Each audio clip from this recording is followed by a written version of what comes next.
I jumped off the bus before it even came to a full stop, craning my neck for a cab. But, of course, the universe had other plans.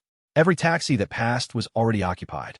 It was becoming clearer and clearer that my connection with Micah wasn't some beautiful twist of fate, but a form of torture I couldn't seem to escape.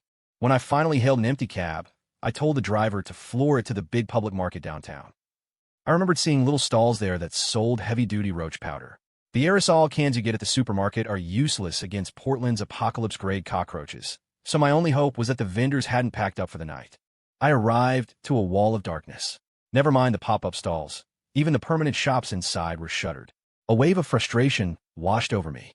No matter how hard I tried, it seemed tonight was destined to be a failure.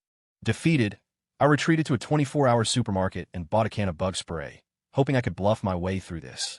It was 10 o'clock by the time I made it back to her old apartment building.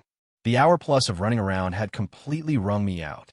I just prayed Micah wouldn't notice I'd brought back a can of spray instead of the industrial-strength powder I'd promised. I knocked. A moment later, Micah opened the door, dressed in silk pajamas and chewing on something. "What are you eating?" I asked, curious. "Cherries." "What are cherries?" I asked, playing dumb. She seemed pleased that I'd actually shown up, and she answered patiently. "You know what cherries are, Leo. Go wash your hands. There's plenty left. You're offering me some?" Micah nodded. I headed for the bathroom, a little warmth spreading through my chest. Her attitude toward me was definitely thawing. Maybe being a reliable guy wasn't so bad after all. When I came out, Micah had put the box of cherries on the coffee table. She was curled up on the sofa with a book, popping the fruit into her mouth with an elegant, leisurely grace. I sat down next to her and glanced at the box. It was exquisite. These weren't the generic supermarket cherries masquerading as imports. They were the real deal, shipped from Chile. A box like this had to be close to $100. I grabbed two and stuffed in my mouth. "Tell me something," I said to her. "We both have one nose and two eyes. How come your life is so damn luxurious?" "What?" she asked, looking at me with genuine confusion. "I'm saying you live a life of luxury. My mom brought me into this world, and not once have I ever eaten fruit this expensive." I punctuated my statement by grabbing two more. "A friend gave them to me," she said, her attention already drifting back to her book. "So how come none of my friends give me $100 fruit?" See, this is the problem with you 1%ers. It's all decadence and waste, corrupting the very soul of this great nation. I finished my little speech and angrily shoved several more cherries into my mouth. Micah seemed to be in a good mood and didn't take the bait. "If you like them so much, just take the rest home." "Don't mind if I do." I stood up, found a plastic grocery bag, and packed up the box. That finally got her to put down her book. "Did you get the roach powder?" she asked. Would I have a nerve to show my face here if I didn't? She nodded, agreeing completely. "If you came here without it, that would officially qualify as harassment." I got it. "Don't go ruining my good name with words like harassment," I grumbled, pulling the can of bug spray from my satchel, preparing for the great deception. Micah stared at the can, her brow furrowed. "You said powder. That doesn't look like powder." My heart skipped a beat. "Of course it doesn't," I said quickly. "This is the latest in pest control science. A revolutionary new formula with miraculous effects on roaches." She gave me a skeptical look.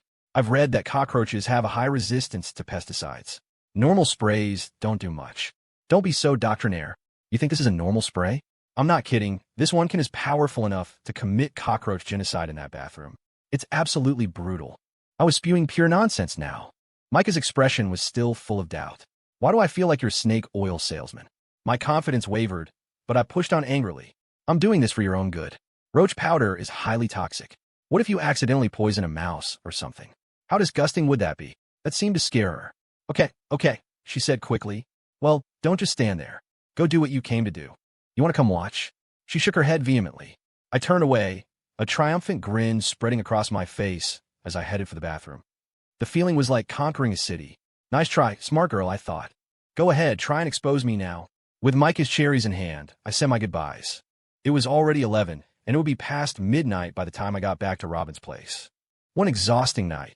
"Don't use that bathroom tonight," I warned her at the door. "I sprayed a lot of toxic stuff in there."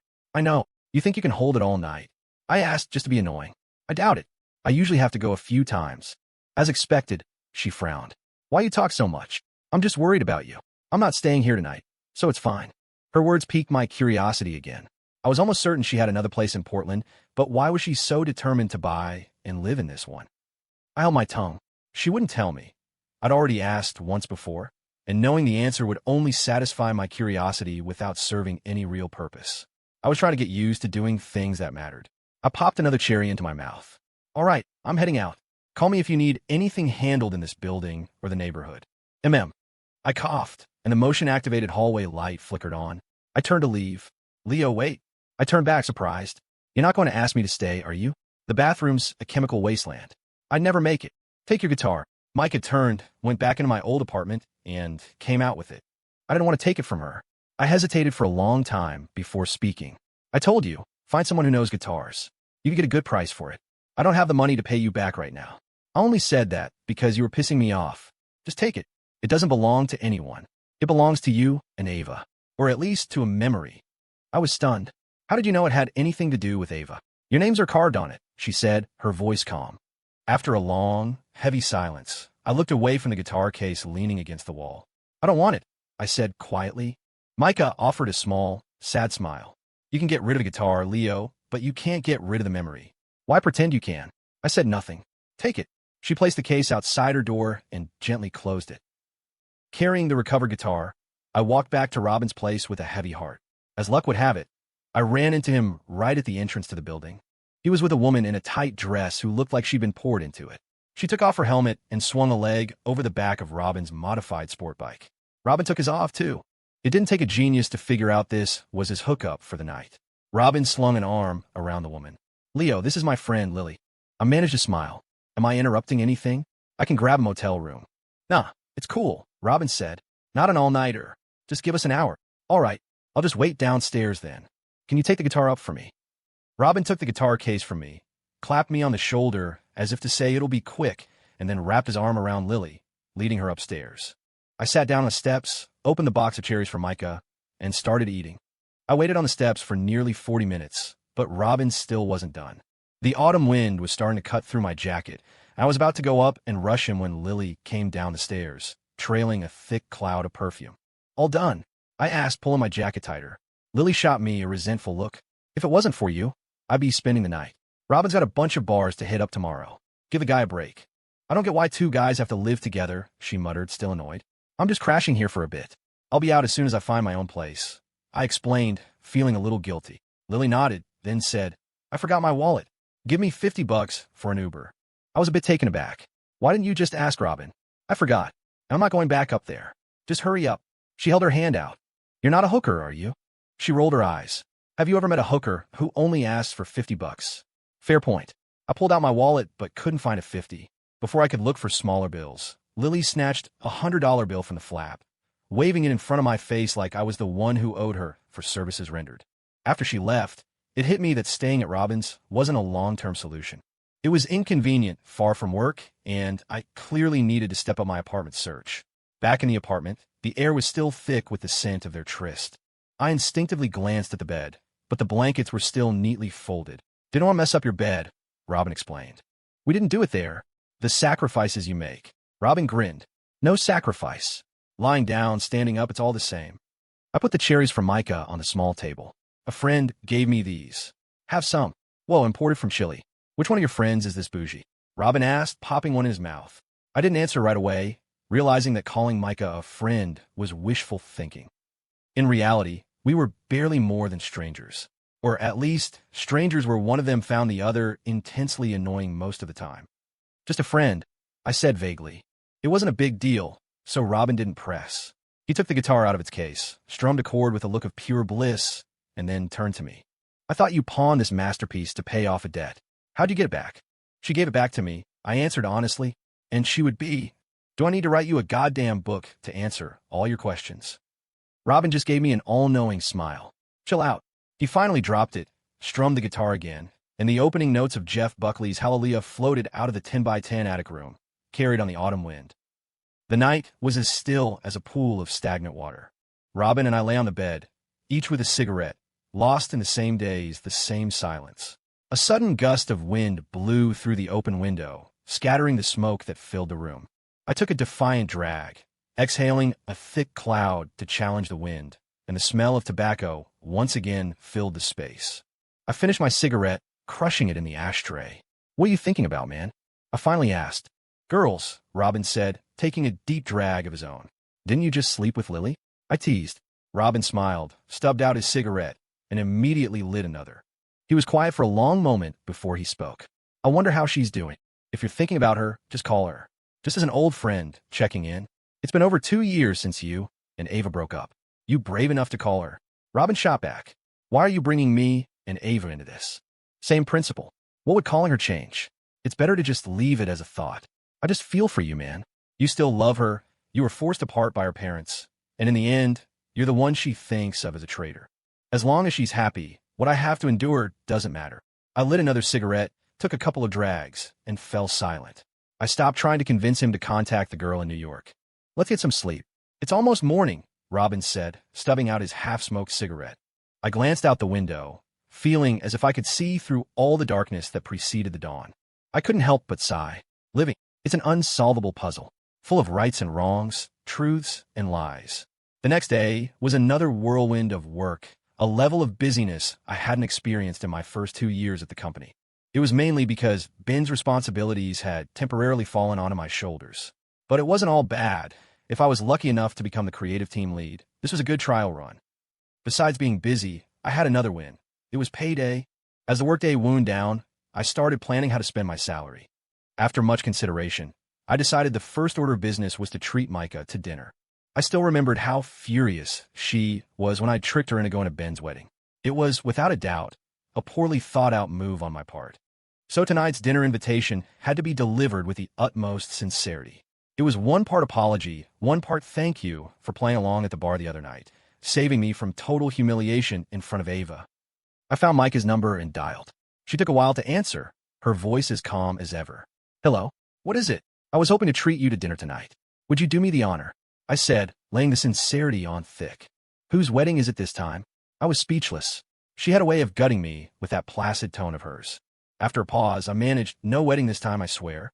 I just want to treat you to dinner. Oh, I think I'll pass today. My heart sank, but I pressed on. Come on. I just got paid, and you were the first person I thought of. Don't turn down such a heartfelt invitation. My car's in the shop, and it's hard to get a cab out here. Maybe next time. This time, she at least gave me a reason. That's an easy fix. I have a car. I'll pick you up. Where are you? You have a car? Micah asked, skeptical. I do. It's pretty similar to yours. Just give me a chance. I'll take you to a really interesting restaurant tonight. I guarantee you'll like it. Micah thought for a moment, then finally relented. Fine. I'm at Riverview Estates. Come get me. You're living at Riverview Estates. I exclaimed. It was one of the most high-end developments in the city. She must be staying there because her other bathroom was out of commission. Why do you ask so many questions? She said, and hung up. I just smiled, unfazed by her attitude. I'd long suspected she had other properties in Portland. I put my phone away and turned to Rick, who was still typing away at the next desk. Rick, my man, can I borrow your little chariot tonight? The Chevy Spark. Rick looked up, his eyes narrowing. What for? I'll fill up the tank when I'm done. Come on, Keys. I said impatiently. You promise? Don't screw me over. Rick grumbled, but he opened his drawer and tossed me the keys. As dusk settled, I was driving Rick's Chevy Spark toward Riverview Estates. I hadn't really lied to Micah. The car I was driving was similar to hers. Hers was an Audi. Mine was an oldie. Both were an eye-catching, faded magenta. Half an hour later, I pulled up to Riverview Estates. Micah was already waiting outside, standing under a sycamore tree. The autumn leaves spiraled down around her, and the lamplight cast a glow on her figure, making her look like a character who had stepped out of a painting, quiet, serene. I honked the horn. Micah looked over. Get in. I called with a grin. Let's go eat. We might lose our table if we're late. Micah walked over, opened the passenger door, and sat down without a word about the car. It was me who felt the need to break the silence. So what do you think? Not a bad ride, huh? Small engine, low emissions, eco-friendly. It's not bad, she said, glancing at me with a half smile. It's just a little sketchy. Like you think I'm sketchy? I asked, pulling down the rearview mirror to inspect my own face. Sketchy isn't always about looks. I was referring to your character. I pushed the mirror back into place, deciding not to argue. My reputation as a man of questionable character was already firmly set in her mind. I could probably wrap myself in the flag and rescue a litter of puppies, and she'd still think I was sketchy. Micah seemed surprised by my lack of a comeback. I just offered her a small smile and started the car. She just doesn't understand, I thought. A man of true substance is often a man of few words. By that metric, I was clearly a very substantial man. The little Chevy weaved through streets and alleys, finally stopping on an old block slated for demolition. We got out. The restaurant I was taking her to was down a narrow alley, too tight for a car. We had to walk. The alley was dimly lit by a few scattered streetlights. Micah stayed close behind me. "Where are you taking me?" she asked, a note of nervousness in her voice. "To paradise," I replied. "But first, we have to get through this darkness." We emerged from the alley into a surprisingly open space. Under a bright streetlight, a sign read, "The Hollow City." I lit a cigarette. "This is it," I said to Micah. A friend of mine, who's a musician, opened it. "Great music, but they mainly serve Cajun food." "That's quite a mix," Micah remarked, studying the storefront. Music bars were usually paired with Western food. "Yeah, the owner's wife is from New Orleans. Can you handle spicy?" "I can." As we spoke, we walked inside. The owner's wife, CC, was perched on a high stool at the bar, singing.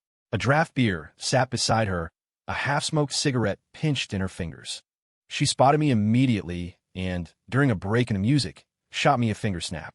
"Long time no see, Leo." I nodded and gave her a thumbs up, signaling that she sounded great. CC smiled, indicating we'd talk later, and then fell back in step with the rhythm of the song she was singing, "Mazzy Stars Fade Into You." Micah and I found table. She seemed captivated by CC's voice and didn't say a word, just listened quietly. I ordered our food, my own attention sinking into the music. In CC's husky, magnetic voice, fragments of my past began to surface. 3 years ago, when Ava and I had fled to Portland to escape her parents' vehement opposition, we were penniless. Life was a struggle. I started busking here at CC's place, earning enough each day to keep us afloat. Ava would be here every night, listening to me sing, helping bus tables and refill water glasses for tips. When the restaurant closed, I'd have my customary cigarette, she'd carry my guitar, and we'd walk hand in hand down that dark alley. At the corner, I'd buy her a hot pretzel from a little cart. That winter, the wind was sometimes cold, the rain sometimes hard, but that feeling of relying on each other, of being all the other had in the world, it still felt warm to me, even now. "Leo, why is a restaurant called the Hollow City?" Micah's sudden question shattered the images in my head. It took me a moment to come back to the present. "When we're born," I finally answered, "there's an empty city inside our hearts. As time goes on, as we grow up, things like vanity, apathy, and worldly ambition fill that hollow city until it's bloated and unrecognizable. The name is a way of remembering that pure, empty city." "Is that your interpretation?" "It's what CC told me," I said, glancing over at her on the stage. Micah nodded, took a sip of her iced tea, and went back to listening to CC sing. CC finished her song, placed the mic back on its stand, and walked over to our table. She was a unique, kind of beautiful. Her features weren't conventionally perfect, but together they created a striking, unforgettable face. Her walk across the room drew the eyes of more than a few customers. She set a large draft beer in front of me with a smile. "On the house." Then she signaled a waiter to bring Micah a large Coke. "I'm driving, so I can't drink tonight," I said. "Go ahead and drink," Micah chimed in. "I'll drive back." CC finally looked at Micah properly, then asked me, "Is this your new girlfriend?" I glanced at Micah. Her expression was neutral. I decided to take the plunge. "Yeah, she is." CC just shrugged. I knew she was feeling a pang of regret for me and Ava, but she smiled at Micah and complimented her, calling her stunning. The lights in the restaurant dimmed, and the old-fashioned candlesticks on the tables were lit, filling the room with a constellation of tiny flames and the scent of vanilla. After a moment of silence, CC turned to me. "By the way, what's Robin been up to? Haven't seen him around here in ages. What do you think? Running from gig to gig. Tell him to stop by when he has time. I kind of miss him." There was a trace of sadness in CC's voice. She liked Robin, but he was still hung up on that girl from New York. "Sure thing. We'll all get together here sometime. You have to promise me." I smiled and made a swearing gesture. "I promise." CC finally looked relieved and nodded. After CC left, Micah and I finally had some space to ourselves. I raised my beer to her, and she clinked her Coke against it. We both took a drink. Just then, the door opened and a blast of cold air swept in. 2 people walked inside. My eyes focused, and my stomach dropped. It was Ava and Nathan. A storm of emotions hit me all at once. So much for a quiet dinner with Micah. I hated these encounters, feared them, and cursed the kind of coincidence that forced us all together in such an awkward way. My expression soured. Micah, sitting across from me, noticed the change in my demeanor. She followed my gaze, and her eyes met Ava's. Micah had a cool disposition. Ava was born proud. In that moment of direct confrontation, neither woman offered so much as a greeting. It was Nathan who waved at me. "Leo, out with your girlfriend, I see." "Yeah, you guys should join us," I said, the polite invitation feeling forced and unnatural in my mouth. Ava tightened her grip on Nathan's arm and shook her head. "No, we'll sit over there. We don't want to crowd you." Nathan, ever obedient, just smiled at me and let Ava lead him to a table on the other side of the room. Watching them go, I was certain that after this little coincidence, they would be absolutely convinced that Micah and I were a couple. We were, after all, on a date, enjoying a dinner meant just for the two of us. This must have been Ava's first time back at the Hollow City since she returned. CC was visibly surprised to see her. She sent over a complimentary beer and Coke for them, too, but she tactfully avoided any mention of the past. In her eyes, Ava and I had both moved on. Bringing up old times would have been tasteless and killed the mood. During the meal, Nathan and I exchanged a few words across the tables. I asked him why they were still in Portland. He explained that since they'd both gone to college here, but had rarely visited since, they were taking some time to explore the city again. But, he added, in a few more days Ava would be going with him to Boston. His answer stabbed at my fragile nerves.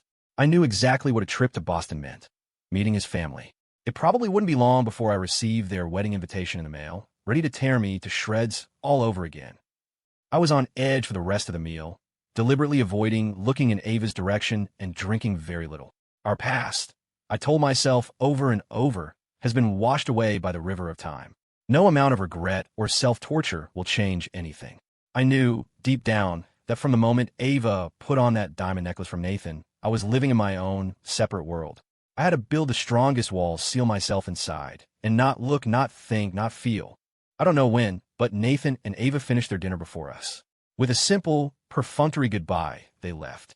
I watched them disappear into that narrow, dark alley, my gaze fixed on the spot where the pretzel cart used to be, a memory I could no longer see.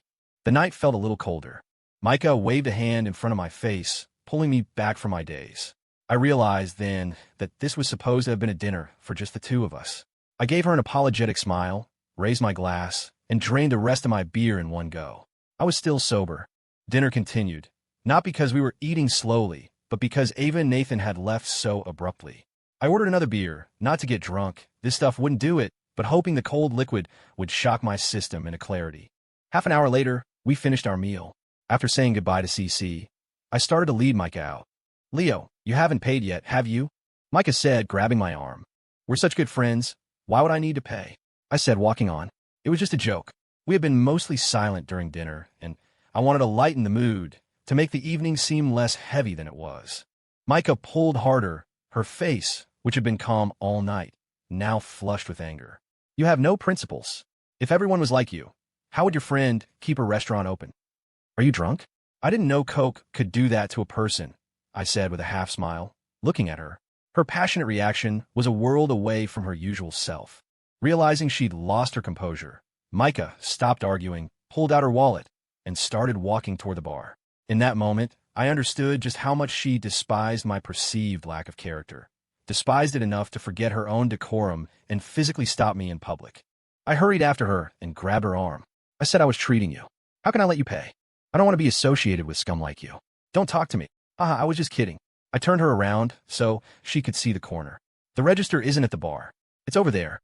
Micah looked at me, confused. She had been sitting with her back to that corner all night. I smiled and explained, You didn't notice our check didn't have any prices on it? Here, you pay what you feel is right. You just drop the money in that box on your way out." "You can put in any amount?" she asked, astonished. "That's right. No one's watching you." But I led her over to the corner where the box sat, pulled $300 bills from my wallet, and dropped them in. Then I turned to her. "Everyone who comes here once had a pure, hollow city in their heart. No one would desecrate that memory with something as worldly as money. That's why this place has been open for years. It doesn't lose money. If there's one clean place left in this world, this is it." On the way back, Micah drove the little Chevy Spark through the real city, but she seemed still fascinated by the Hollow City. "Leo," she asked, "have all the customers really followed that rule all these years?" Of course not. When the place first opened, tons of people came to freeload and dine in it. Micah didn't seem surprised. The world is full of people looking to take advantage. So what changed? How did it become a place where everyone follows the rule? I thought back. At the time, we all told CC to give up on her idealistic business model. It was completely impractical. but she was stubborn. Eventually, she was losing so much money, she couldn't go on. One day, she posted a closing notice on the bulletin board. And then, on the very last night, people still showed up with their whole families to eat a free dinner. We were heartbroken. We all blamed CC for being so naive. Her idealist experiment only ended up revealing the ugliness of human nature. Micah nodded thoughtfully. I opened the window and lit a cigarette. After we closed up that night, we were really down. A few of us friends locked the doors and drank a lot. Because after that night, there would be no more Hollow City. I exhaled a long plume of smoke and smiled. But maybe there's something to be said for miracles. When CC and the rest of us opened the cash box to count the day's earnings, we found $10,000 in cash inside. We were stunned. None of US knew which customer put it there. So the restaurant stayed open because of that $10,000. I nodded. Yeah, that money gave CC the motivation to keep going. More than that, it was a spiritual boost. She couldn't close the Hollow City, not for the sake of that anonymous customer. After that, we switched the box to a clear one. Everyone could see how much money you put in. The guys who only tossed in a few coins, me and a few friends would corner them in the alley and rough them up a bit. After a while, the freeloaders stopped coming. CC never knew about that part. She wouldn't have approved if she did. Much later, she switched back to an opaque box, but by then, the place was basically breaking even. Of course, I'm sure there's still some who take advantage. After hearing my story, the normally aloof Micah said with surprising indignation, "Good. Those shameless people deserved it. But weren't you worried about getting in trouble for vigilantism? Didn't they call the cops?" Of course they did. But one of the guys in our crew was the beat cop for this neighborhood, so he just looked the other way. Besides, we weren't extorting them, and we knew how to pull our punches. It was mainly a warning, just enough to keep the scumbags away, so the restaurant could survive. Micah looked at me and suddenly smiled. I looked back, confused. What? Hearing you call other people scum is just funny, she explained, laughing. Who made the rule that scum can't call other people scum? This time, I wasn't the one who called you scum. But that's what you meant. You think I'm stupid? That I can't read between the lines? Micah broke into full-throated laughter. It was the first time in all the days I'd known her that I'd seen her laugh so openly. In that moment, she was breathtakingly beautiful. The little Chevy Spark seemed to drive more lightly through the city lights, less weighed down by reality, and filled with the sound of her laughter. Micah drove me back to Robin's place. I hadn't had much to drink, so our goodbye was simple. She unbuckled her seatbelt. "Thank you for dinner tonight. I really like that restaurant. Go whenever you like then," I said with a grin. "But don't even think about skipping the bill. I'll lead a righteous mob to corner you in that alley and beat you senseless. If I ever did that, I would willingly accept your judgment. You've got a good head on your shoulders." Micah didn't say any more. She opened her door, got out, and started looking for a passing taxi. I got out too and stood beside her, waiting. After a moment, I nudged her playfully. "Hey, can I ask you for a favor?" "What is it?" "Let me move back in. I'll be your landlord. You can be my tenant." "What do you say?" "That's a highly impractical request. You just moved out. But my longing for that apartment grows stronger by the day." "Give up your fantasies," Micah said decisively. "I don't like having a man living in my house. But you took me in before. That's because you were pathetically begging me. Then let me pathetically beg you again." This time, she didn't react with the same annoyance she used to. She just said patiently, "It's just not convenient for a man and a woman to live together. This is a big city with lots of options. Why do you have to make things difficult for me? So, you're never going to live with a boyfriend? No matter who you are, you can't avoid living with the opposite sex eventually." Micah smiled faintly. "You're right, which is why I will only live with my boyfriend. And not you." Just then, an empty taxi pulled up. Micah flagged it down, got in, and quickly disappeared from sight. I spoke to the night air. "You're right about that, too. But I can't help but feel like you're trying to force me to become your boyfriend, so we can live together legitimately. I seem to recall telling my dad you're not my type. So please, give up your fantasies about me." I suddenly laughed at myself. The audacity to even lie to my own face. I let myself into Robin's loft. It was still an empty space without so much as a TV. The night was destined to be boring. I dragged a few boxes out from under the bed and found a can of beer. Not bad. A beer, my guitar, a few songs. It was a decent way to pass the time. The wind on the balcony was still wild. I sat on the railing, guitar in my lap, unmoving. I wasn't afraid of the wind, but I was afraid of losing sight of that city in the sky. I started strumming, singing at the top of my lungs, a call, a plea for that distant city to return to my heart, so I could finally find peace and stop drifting. I don't know when Robin came back, but he suddenly handed me a cigarette from behind and then hopped up onto the railing beside me, lighting one for himself. I put the guitar aside, lit my cigarette, and took a drag. I went to CC's restaurant tonight. I told him. Oh yeah, Robin replied mechanically. CC said she misses you. Robin looked at me, silent for a moment. I was texting with Chloe on WhatsApp today. Oh yeah, I replied, mimicking his mechanical tone. Chloe said she misses you. I laughed. I passed on CC's message with a clear conscience. You're clearly just making shit up. Robin didn't argue. He just pulled out his phone and showed me his chat history with Chloe. There was in black and white, ironclad proof. I was suddenly at a loss for words. I took a swig of beer. It's been a while since you've seen CC, I finally said. We should all go hang out at her place sometime. Bring Chloe. We'll all go. Why do you always have to drag Chloe into everything? My dear Leo, he said, smiling again. Pot, meat kettle. You, more than anyone, should understand that a man's heart isn't that big. There's usually only room for the first one. In that, at least, we're the same. I shook my head. Robin, you and CC are actually a great match. You have the same ideals, the same hobbies, the same character. Me and Chloe are from two different worlds. She doesn't really like me that much. It's more of a temporary dependence. It's not a fair comparison. Let's not talk about this.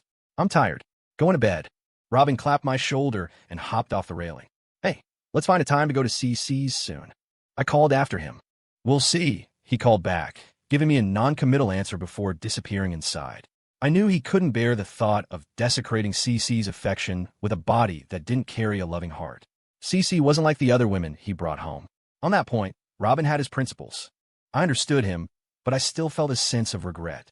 The next day, I slept in a little, since I still had Rick's car and I didn't have to take the bus. I got to the office and clocked in just before 9.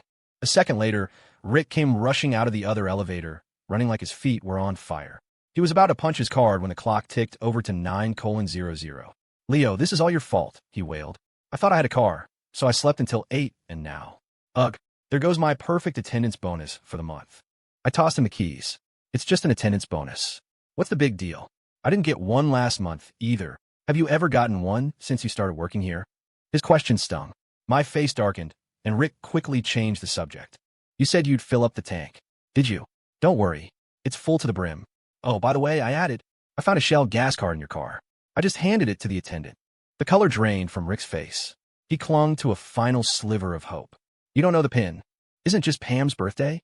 I know that. Leo, you're an animal. That was you who stole my gear in that online game, wasn't it? Back in the office, Rick continued to glare at me with the hatred of a sworn enemy. I ignored him. The next time I needed it, he'd still grudgingly hand over the keys to his little Chevy. I was about to go make a cup of coffee when my manager, Mr. Clark, summoned me to his office. I put my mug down and went over. Sit, mister, Clark said, his eyes still on a file. I'm good, sir. If you have something, just tell me. I'm busy, mister. Clark looked up and smiled, setting the file down. I have something I need you to coordinate. Is it about the Gucci account again? He nodded. The date for the promotional photo shoot has been changed. It's been moved up to the 10th of this month. You'll need to inform the model. I thought we agreed on the 15th, I said, my temper flaring. She's not some unemployed drifter who can just drop everything for us. Do you have any idea how hard it is to coordinate schedules with a film crew? Mister, Clark looked just as frustrated. Gucci made a last-minute adjustment. I can't do anything about it. They said their photographer has another job on the 15th, so it has to be the 10th. The arrogance of these people. They tell us which model to use. We find her. They change the date. We have to accommodate them. My anger was boiling over. That's enough, Leo. Mister. Clark's voice was now sharp. You draw a salary from this company. This is your assignment. You have to get it done. I shot back sarcastically. So if the company decides the moon is looking particularly nice, I'm supposed to build a spaceship, fly up there, and bring it back for them? Mister. Clark seemed torn between laughing and scolding me. But he needed me. After a moment, he softened his tone. I'm just as pissed off about Gucci changing the date, Leo. But what can we do? We can't burn that bridge. They have plenty of department stores to choose from, but finding an 8th international luxury brand for our portfolio is incredibly difficult. Look, sometimes you just have to go with the flow. If you want to go higher in the corporate world, you have to learn 2 words, patience and compromise. Burn them into your brain. His words deflated my anger. He wasn't a bad boss. He looked out for me more than a few times over the past 2 years, even if I hadn't been the most motivated employee. I didn't want to make things harder for him. He had his own pressures, and I understood the stakes. After a long silence, I relented. I'll contact her, but the 10th is the day after tomorrow. It's so tight, I really can't guarantee she can clear her schedule again. Mr. Clark rubbed his temples wearily. Just do your best. And tell her, if she can make the shoot on the 10th, I will personally triple her fee as compensation. I fell silent again, hit with a deep sense of Mr. Clark's own struggle. The higher-ups must have been putting immense pressure on him. He wasn't like me. He had a position to protect. I was just a grunt at the bottom. If I wasn't happy, I could just find another job. Perhaps his helplessness and compromise were just the brutal reality of the professional world. I left Mr. Clark's office and, with a complex mix of emotions, dialed Chloe's number. She sounded like she was still asleep. It took a long time for her to answer, her voice groggy. Hello? Leo, why are you calling so early? Are you still sleeping? Yeah. I had 2 night scenes yesterday. We shot pretty much all night. I'm exhausted. She yawned. What's up? The words caught in my throat. I was quiet for a moment before I finally said, the Gucci shoot schedule has changed. They moved it up to the 10th. That's the day after tomorrow. Is there any way you can adjust your schedule again? Silence on the other end of the line. That silence was answer enough. It told me just how difficult this request was. She had already asked for the 15th off, and the crew would have adjusted her scenes around that. Changing it again would mess up the schedules of many other actors. They would not be happy. I'll go talk to the director now, Chloe finally said. I'll let you know as soon as I have an answer. Okay, and I'm really sorry about this. Chloe laughed softly. Don't be silly. If I can get it cleared, you have to drive down to this afternoon and pick me up. Taking the train is so boring. No problem. Okay, wait for my text. After hanging up, I went straight to the bathroom for a cigarette. My chest felt tight. I knew how bad it was for a newcomer like Chloe to be making repeated requests of the film crew, yet she had agreed so readily. I just hoped it wouldn't cause her any real trouble. Around noon, while I was at lunch, my phone buzzed. It was a text from Chloe. Leo, the director approved it. 3 days off. Come get me. It was followed by a smiley face emoji. I took a deep breath, the tension finally leaving my body. I quickly texted her back. That afternoon, I would be driving to to bring Chloe back to Portland. I went back to Mr. Clark's office to report the good news. He let out a heavy sigh of relief, just like I had. He immediately handed me the keys to his car, an Audi A4 along with $500 in cash. He told me to treat Chloe to a nice dinner in on his behalf, and that he would treat her personally when she got to Portland. Mr. Clark also told me that Gucci's VP of North American Operations would be in Portland on the day of the shoot to officially sign the contract with us. It meant that months of work by the planning and acquisitions departments were finally coming to fruition. Our store would officially achieve the status of a top-tier department store. And for me, personally, it meant a chance for a promotion to creative team lead. I hoped this time it would all go smoothly. No more last-minute changes. I left the office and immediately got on the I-5, heading south in Mr. Clark's Audi. I arrived in a little after 4 in the afternoon. Instead of checking into a hotel, I drove straight to the studio where Chloe was filming. We had arranged for me to wait for her outside after she wrapped her afternoon scenes. The autumn wind blew the dusk away, and the sky turned completely dark. Chloe still hadn't emerged from the set. I lit a cigarette and found myself staring, lost in thought, at the studio exit. Finally, she appeared in the light of the entrance. She was walking slowly, her right hand pressed against her cheek. I couldn't quite make out her expression. I stood up and walked toward her. She looked at me, but without her usual affectionate energy. I smiled. Got a toothache? Why are you holding your face? Chloe didn't answer, just kept walking. Her strange behavior filled me with a sense of dread. I caught up to her. What's wrong? Let me see your face. It's nothing. She picked up her pace, but her voice was already choked with tears. I grabbed her arm and forced her hand away from her cheek. I froze. Across her pale skin were several bright red finger marks. A hot rage surged through me. Which bastard hit you? I'm going to kill him. I started walking back toward the studio entrance. Chloe grabbed me from behind, holding on with all her might. Leo, don't go. Let go of me. If I don't slap him back, I'll be letting you down. I couldn't control my anger. I had a sinking feeling that this had something to do with my request. I shook her off, but she sank to the ground, wrapping her arms around my legs, sobbing. Leo, I'm begging you, don't make a scene. It won't do me any good. There are too many people here. Let's go back to the hotel and talk. I forced myself to calm down, noticing the stares we were attracting. If I stormed in there and made a scene now, it would only make things worse for her, unless she was prepared to walk away from the whole project. That was obviously impossible. For her sake, the only thing I could do right now was endure it. I helped her up from the ground, feeling waves of helpless anger pulsing through me. I took out a tissue and wiped her tears away, softening my voice as much as I could. We'll go back to the hotel first, but you have to tell me exactly what happened. Chloe nodded, gently taking my arm, and we walked toward the car. In the hotel room, Chloe sat beside me. I held an ice pack to her bruised cheek, my insides still churning with fury. Who was it? I asked through gritted teeth. Was it your director? Chloe shook her head, fresh tears tracing paths down her face. After a long silence, she finally told me. It was another actress on the set. She said I was a slut, that I seduced the director. That's why he was so accommodating, clearing my schedule twice, making everyone else work around me without a break.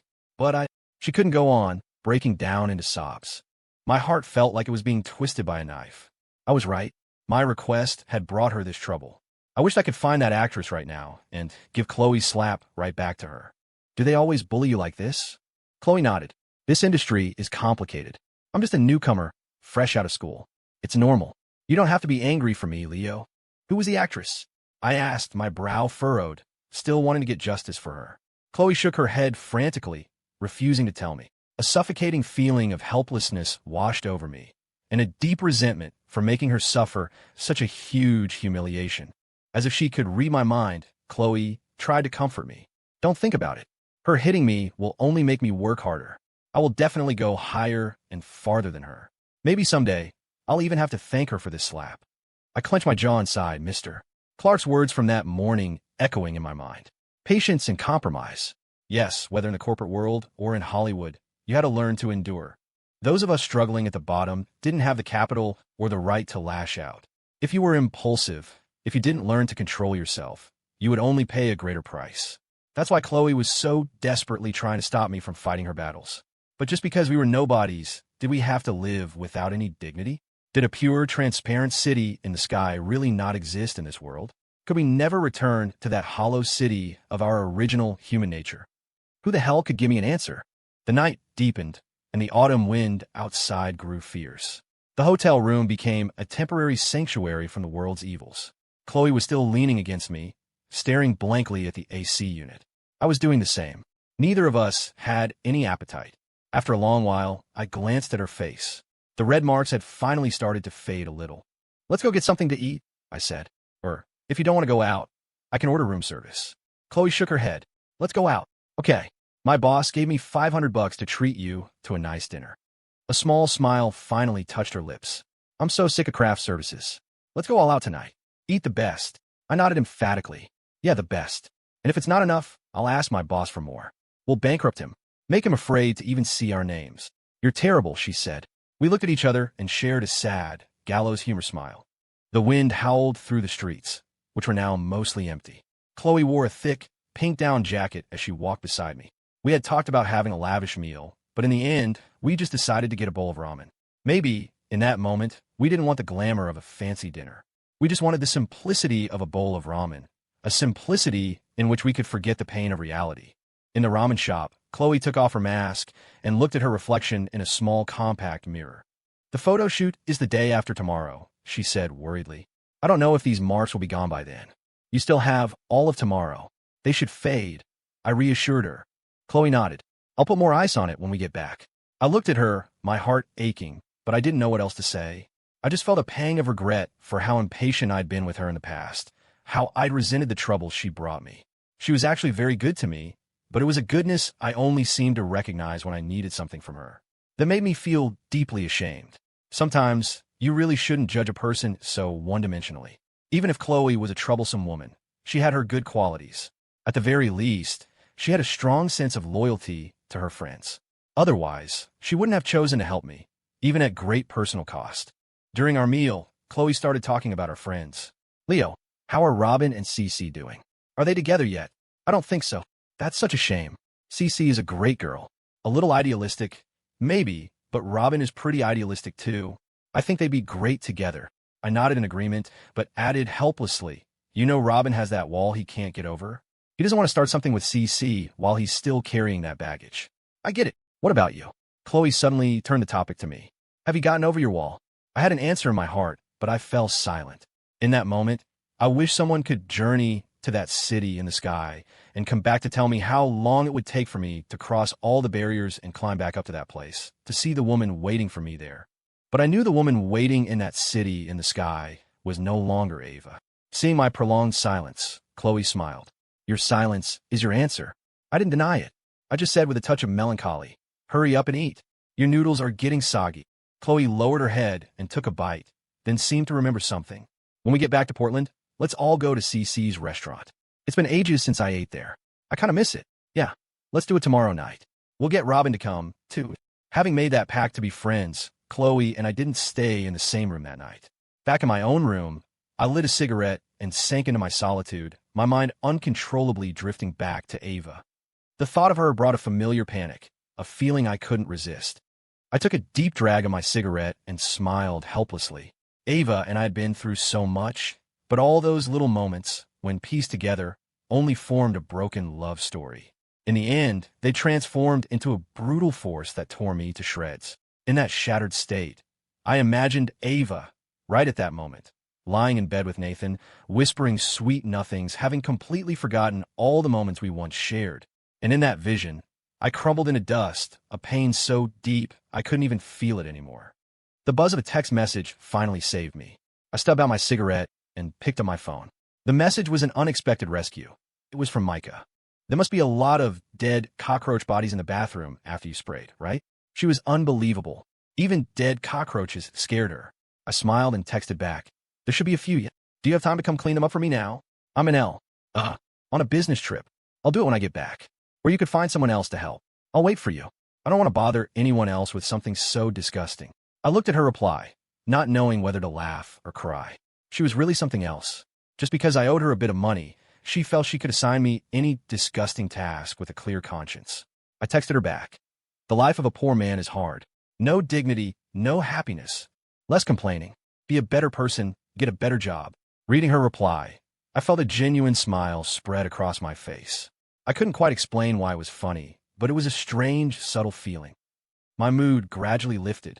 I quickly sent Micah a good night, drew the curtains, turned off all the lights, and a moment later, fell into a deep sleep. The next day, I drove Chloe back to Portland. She had already given up her rental apartment, so I helped her check into a hotel. We made plans to go to CC's restaurant that night with Robin. I had promised CC, and a man of my principles always keeps his word. After reporting back to Mr. Clark, I spent another busy afternoon at work. As evening approached, I finally disengaged from my tasks, leaned back in my chair for a moment, and pulled out my phone to call Robin. He answered quickly. Where are you? I asked, getting straight to the point. The sound of an electric razor buzzed on the other end. Getting ready for my shift at the bar, he said, multitasking. Skip it. We're all going to CC's tonight. My treat. Robin's voice was impatient. I told you I'm not going. Can you just stop making things complicated for me? Didn't you say last time that if I brought Chloe, you'd come? I might have said that. So, you a man of your word? I am. But isn't Chloe filming an L? I grinned. How else was I going to get a big shot like you to show up if I didn't go get her? Stop complaining and get over here. Oh, and bring my guitar. You, and I can help CC out on stage tonight. Night arrived as scheduled, offering a release for bodies weary from the day. In this vast city, the night gave us endless solitude and allowed us unbridled indulgence. Perhaps only at night could we reveal our truest selves, suffering in truth, reveling in truth, powerlessly watching our youth get swept away by the current of time. Because of the Chloe situation, Mr. Clark's Audi A4 had become my personal vehicle for a few days. After ending my call with Robin, I drove to the hotel to pick up Chloe, and then we sped towards CC's place, the Hollow City. Just as we arrived, Robin appeared at the mouth of the alley on his modified sport bike, my guitar case slung over his back. After I parked, Chloe and I got out of the car. She was happy to see Robin, calling out to him from a distance. They met up, and Robin slung an arm over Chloe's shoulder, joking, Chloe, you big star? Long time no see. Chloe didn't mind his arm around her. She looked at the guitar. So, are you gracing us with a performance tonight, Robin? This is Leo's guitar. Chloe looked at me. Planning on playing a few impromptu songs? I nodded. Yeah, it's been a while since I sang at CC's.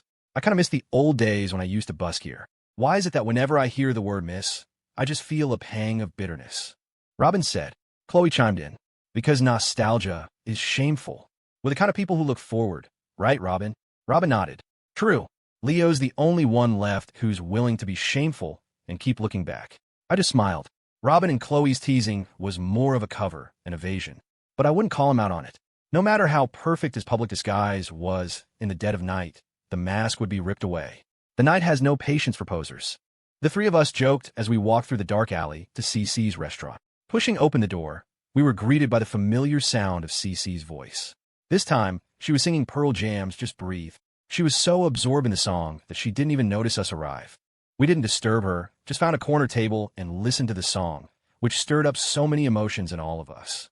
When CC sang the line, "Yes, I understand that every life must end," slash as we sit alone, "I know someday we must go, Robin and I both almost simultaneously pulled cigarettes from our packs and lit them. I didn't know what was going through Robin's mind, but my own heart was filled with nostalgia for the past, wishing I could go back to that spring, dive into a river, and swim until I reached the end of love. A smattering of applause broke the spell. I realized Just Breathe had ended in the quiet passage of time. I looked up at CC on the small stage. She had put down her guitar and, at almost the same moment, spotted us. Her eyes filled with surprise, a surprise that was clearly for Robin, not for me or Chloe. CC walked over with a smile, signaling a waiter to bring us drinks and menus. Robin showed no particular reaction to her arrival, just kept a cigarette dangling from his lips as he tuned the guitar. CC stood beside him for a long moment before finally saying, "Long time no see, Robin. Sit down. Have a drink with us," Robin said, making space for her, but his tone was flat, devoid of any emotion. CC nodded and sat down next to him, lighting a cigarette of her own. "How have you been?" she asked him. "Good." Faced with his dismissive reply, CC looked helpless, but he had always been like this with her. She had no recourse but to fall silent. The waiter brought our drinks. We filled our glasses, and the three of us, CC, Chloe, and I, started chatting, leaving Robin to his own devices. CC tapped the ash from her cigarette. "Leo, why didn't you bring your girlfriend tonight?" I froze for a second before answering. "She's pretty busy. Always busy." As soon as the words were out, Chloe and Robin both turned to me and asked in unison, "You have a girlfriend?" In that moment, I regretted telling CC that lie about Micah. People have a tendency to stick to the first story they hear. I'd introduced Micah as my girlfriend to Ben and Ava, and I'd just continued the lie with CC. I mumbled. Robin seemed unfazed by the news, just took a sip of his beer and didn't press. But Chloe, sitting beside me, was full of curiosity. "Who is she, Leo?" "You've met her," I said, raising my glass to her, trying to change the subject. Chloe ignored my attempt. She thought for a moment. "Is it that woman who bailed you out at the police precinct?" "You guess," I said, grabbing the newly tuned guitar from Robin and heading for the stage, desperate to escape Chloe's endless questions. I had just sat down on the stage stool when Robin followed me up. We looked at each other, both of us in our own kind of predicament. I was fleeing Chloe's interrogation. He was fleeing CC. Robin got another mic from the sound guy and then turned to the house band. "Let's do Everlong by the Foo Fighters." The band found the key and gave us a nod. Robin and I gave them an okay sign, then closed our eyes, sinking into the song's iconic intro. I was completely lost in the song, my eyes closed the whole time. I only opened them near the end and instinctively looked back at our table. To my shock, I saw that Micah had arrived at some point. She was sitting with CC, clapping for us. The attention of the other patrons was now focused on their table. One beautiful woman is a rare sight. Three of them, Micah, Chloe, and CC, sitting together magnified that effect infinitely, drawing every eye in the room. But this beauty effect sent a wave of panic through me. I was terrified that CC would introduce Micah to Chloe as my girlfriend, and Micah would unceremoniously shut it down, leaving me utterly humiliated. I handed the guitar to Robin, signaling him to keep playing, and rushed off the stage. I got to the table, and just as I was about to speak, Chloe stood up. "I'll take your spot," she said to me. "It's been too long since I've sung with Robin." She headed for the stage. I sat down next to Micah. While CC's attention was on the stage, I whispered, "How did you find this place?" "I told you I'd take care of those damn cockroaches when I had time. Why are you chasing me down?" Micah gave me a look you'd reserve for an idiot. After a moment, she asked, "Do you really think I came here looking for you?" Only then did I realize how self-absorbed my panic had made me. I remembered she told me she liked CC's restaurant. Of course, she would come here on her own. It was a pure coincidence. To cover my embarrassment, I leaned in and asked, "So, that rendition of Everlong was pretty good, huh?" "The guy next to you sang great," she said, her chin propped on her hand, her eyes on the stage where Robin was. "I wasn't paying attention to you." I clutched my chest and made a pained face. "Oh dear, you wound me. I'm your boyfriend. You can't treat me like this. My heart is broken." "You're ridiculous." Her dismissive tone was actually a relief. If she had intended to expose my lie, her response would have been much harsher than just ridiculous. I took a sip of beer and turned my attention to the stage, waiting for Chloe and Robin's duet. On the small stage, Robin strummed the guitar, and Chloe's voice followed the music. I drank my beer, my mind elsewhere. After a moment, I turned to Cece. Chloe really has the makings of an A-list actress. Cece looked at me, confused. How so? Have you ever heard a major Hollywood star who can actually sing? By that standard alone, Chloe's destined for the top. Cece laughed. Leo, you're so mean. Taking such a roundabout way to tease her. She'd kill you if she knew. My curiosity piqued. I nudged Micah. You should go up there and sing. I haven't heard your moving voice yet. I just like to listen, Micah said, shaking her head. Feeling a bit bored, I took another sip of beer and turned my attention back to Chloe. A moment later, Cece had a waiter bring her a camera. She left the table, found a good angle, and started capturing images of Chloe and Robin on stage. When she returned to her seat, I said, "You're so biased. You didn't take a single picture of me when I was up there, preserving my magnificent presence for posterity." Cece laughed and showed me the photos on her camera's display. Not bad, right? This could be a picture with special meaning someday. I nodded, looking back at Chloe and Robin on stage.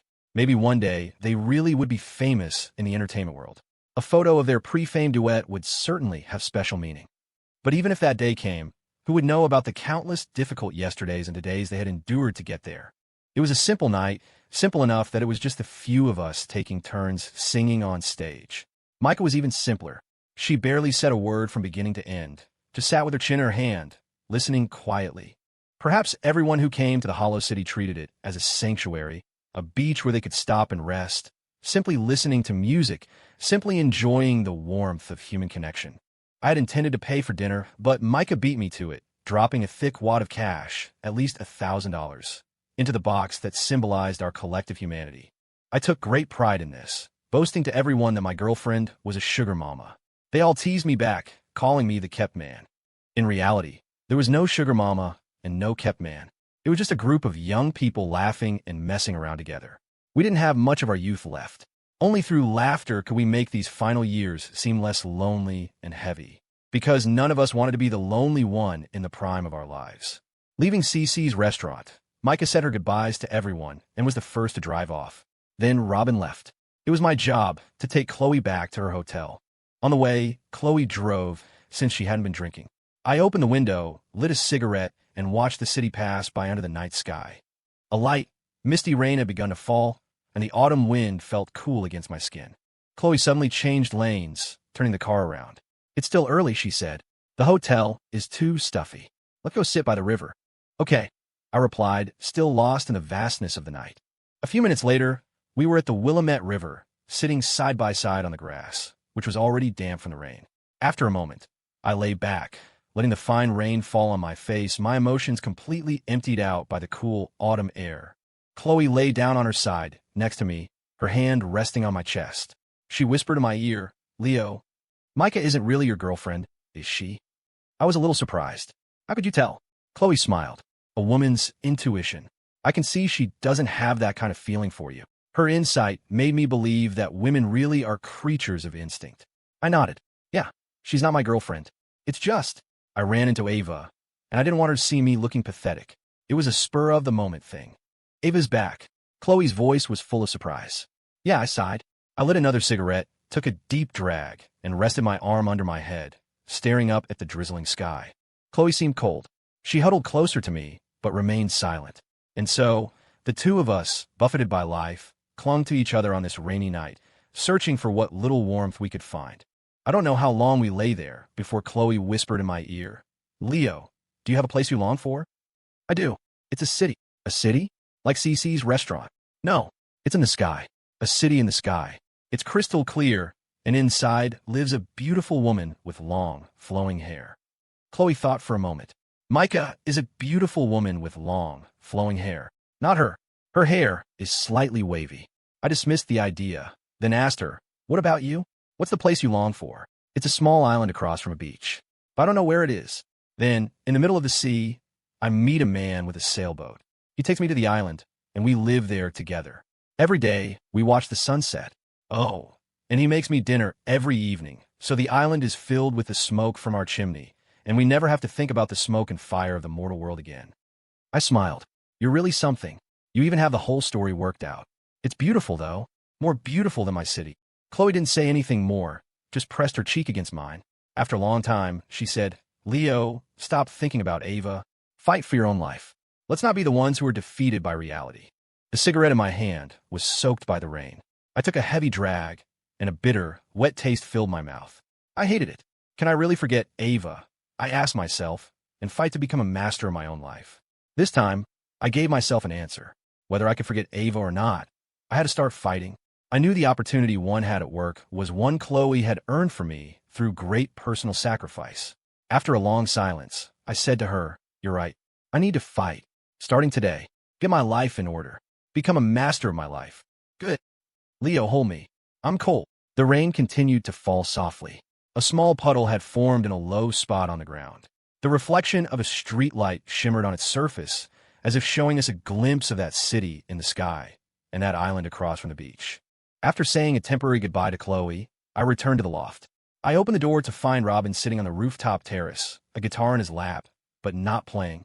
Empty beer cans were scattered around him, giving him a look of utter dejection. I handed him a cigarette and hopped up onto the railing beside him. I lit up, listening to the sound of the rain drumming on the awning. It was like a sad whimper, a sound that soaked the night as it waited for the dawn. What's with the gloom and doom? I asked with a smile. Robin tore open a can of beer and handed it to me, as if our nights consisted of nothing but cigarettes and beer. I'm gloomy every day, he said. Well, you can stay gloomy. Your buddy here has decided to become a positive, upwardly mobile man. Oh yeah? Just make sure you can keep it up. Even though he was mocking me, I didn't care. I laughed. I can keep it up. I paused, then said seriously, It's been over 3 years since graduation, and I'm still a nobody. I see all our old classmates and friends getting married, and it just feels empty. Robin nodded, saying nothing. He just threw his empty beer can aside and took a heavy drag from his cigarette. I stood up on the railing, faced the vast city shrouded in darkness below, and yelled, I'm done fucking around. I'm going to work every day, buy a house, marry a beautiful woman, and have someone to come home to, someone to talk to, someone to sleep next to.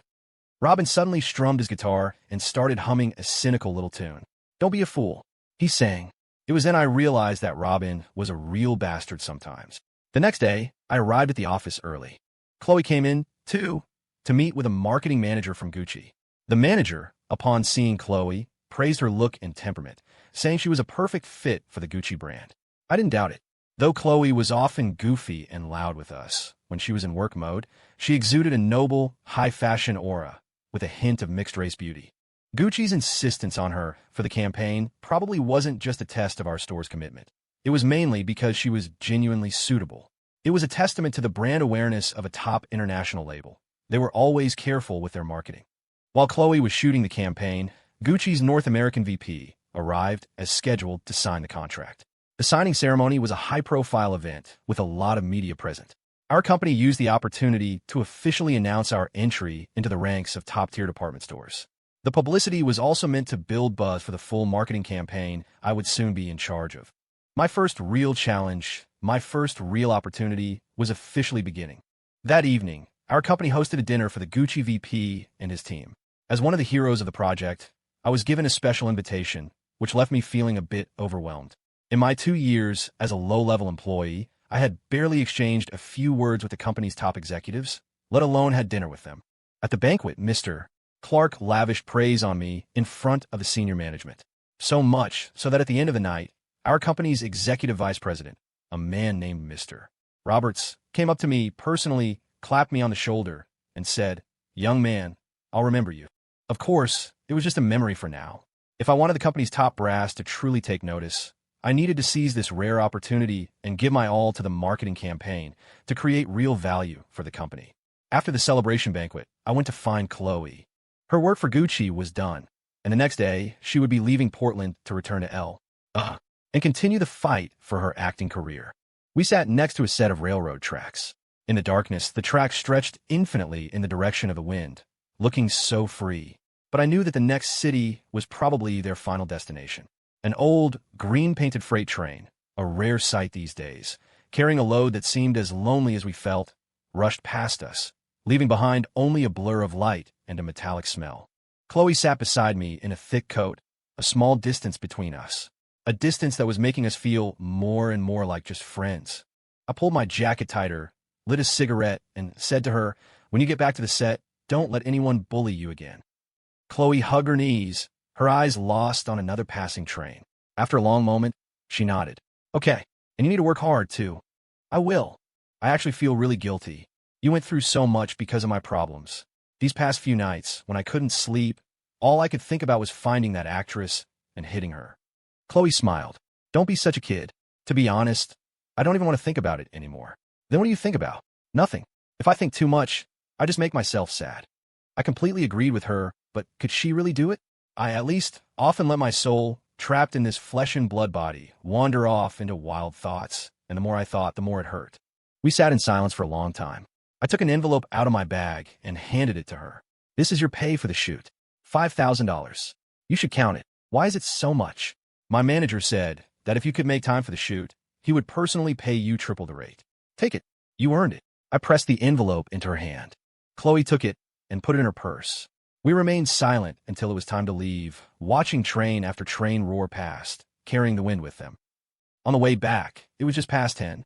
We hadn't actually sat by the tracks for that long, but my heart had traveled far with each speeding train, and I couldn't seem to call it back. When I got to my building, I found that Robin hadn't gone to the bar tonight. As I was about to open the door to the loft, I heard the sound of a woman's moans from inside. It was probably Lily from the other night, or maybe someone else. I felt awkward about interrupting, but I had nowhere else to go. I sat on the stairs downstairs for a while, and then I remembered my promise to Micah to take care of the dead cockroaches. I might as well get it over with now. I called Micah. She told me she had been waiting for me to deal with the roaches in the old apartment and was still staying at Riverview Estates. I told her I had time to do it now, and she immediately said she did too. And so, from two different parts of the city, at the same time, we both started heading toward that old, run-down apartment. Under the cover of night, I found myself back at the old apartment complex, the one I'd called home for over 2 years. Micah's plum-colored Audi Q7 was parked downstairs. She'd beaten me here. I whistled as I climbed the stairs, the motion sensor lights flickering on one by one, illuminating the hallway's deepening state of decay. The shabbiness just made me more confused. I could never wrap my head around why Micah insisted on living here, leaving me homeless and crashing in Robin's den of inequity. I knocked. Micah, fully dressed, opened the door. "I'm dead tired," I grumbled immediately. "Then get to it. Finish up so you can go home and rest," she said, her tone dripping with mock concern. I shot her a look of dissatisfaction. "You know, you're gorgeous, but your emotional intelligence is seriously lacking. When I say I'm tired, it's a hint that I like a cup of hot tea. I haven't been here for days. There's no hot water. You have an electric kettle. You have a stove. If there's no hot water, you make some. And for the record, I like lemon ginger tea. I left the lemons and the ginger here when I moved out. You can make it for me now." I plopped down on the sofa, crossed my legs, and started peeling a tangerine from the fruit bowl. Micah's face was a storm cloud, but she went to the kitchen, filled the kettle, and plugged it in. She stood opposite the sofa, staring at me with a look of pure resentment. I was secretly thrilled. Now was the time to press my advantage. Once she was done using me, she'd probably find some new, venomous way to cut me down to size. "These tangerines are amazing. Where do you get them?" I asked, peeling another one. "If you like them, take them with you. But could you please do the job I asked you to do first?"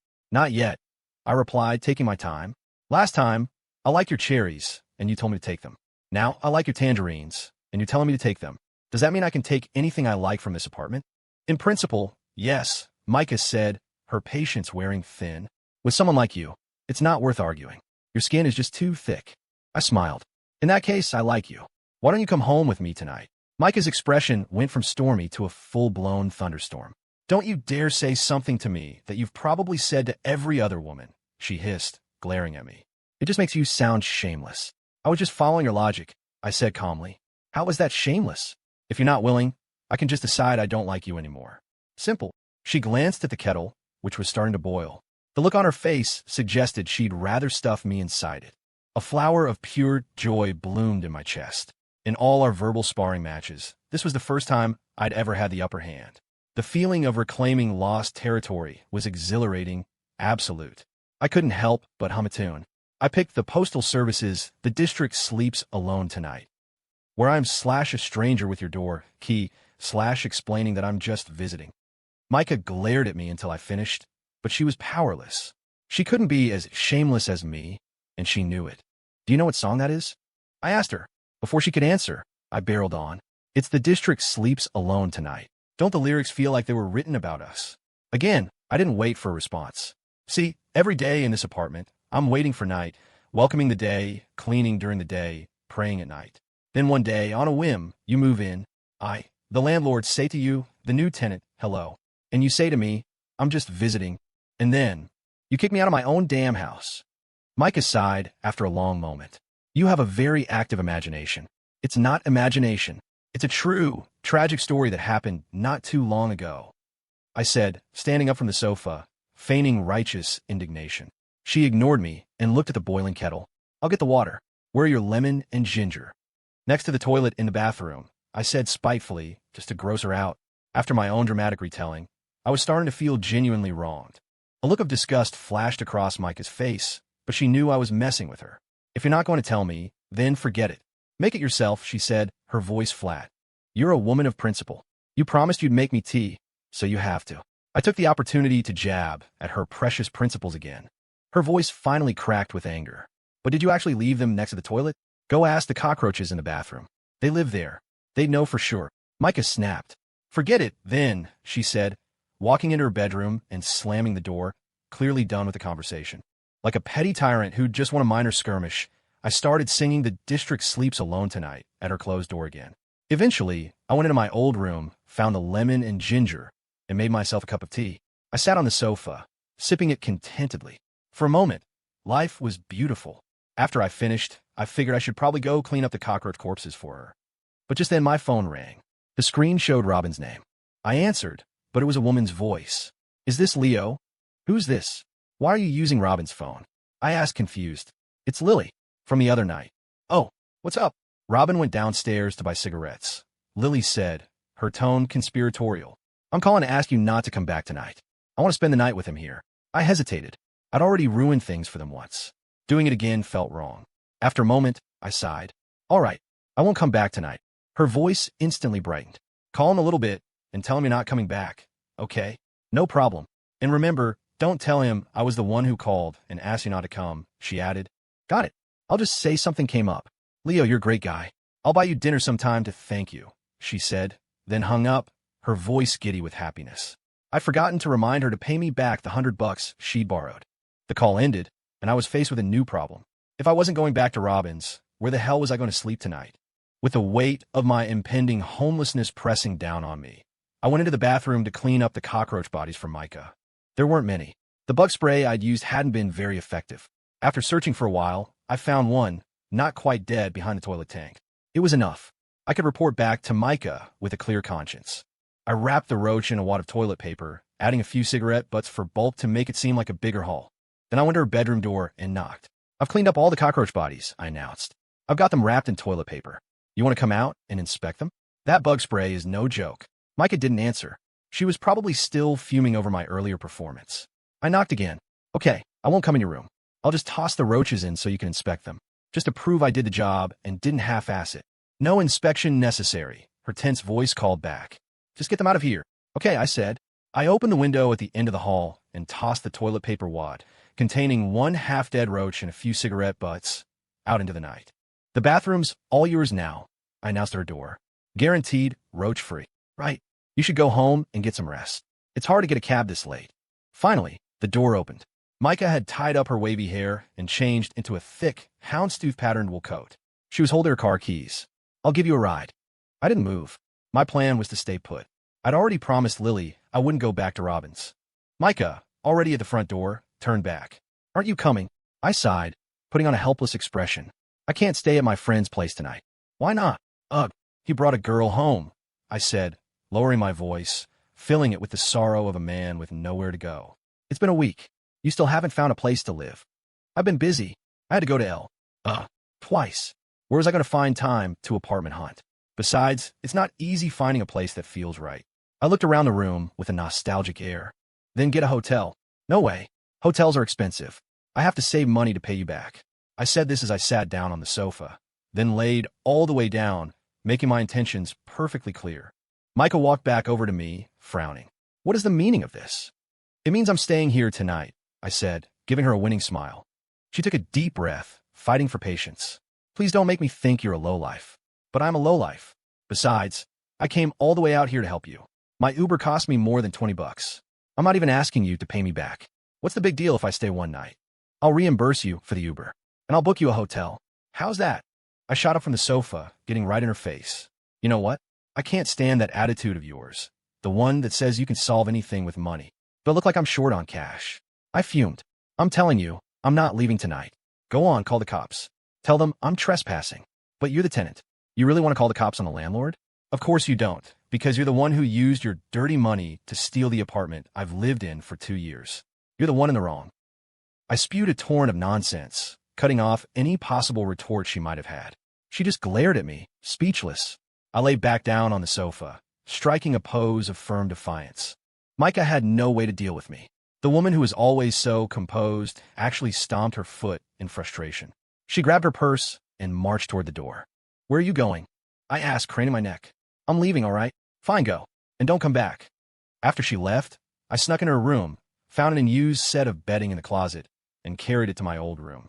I made the bed and settled in, feeling completely justified. I almost hoped she wouldn't come back.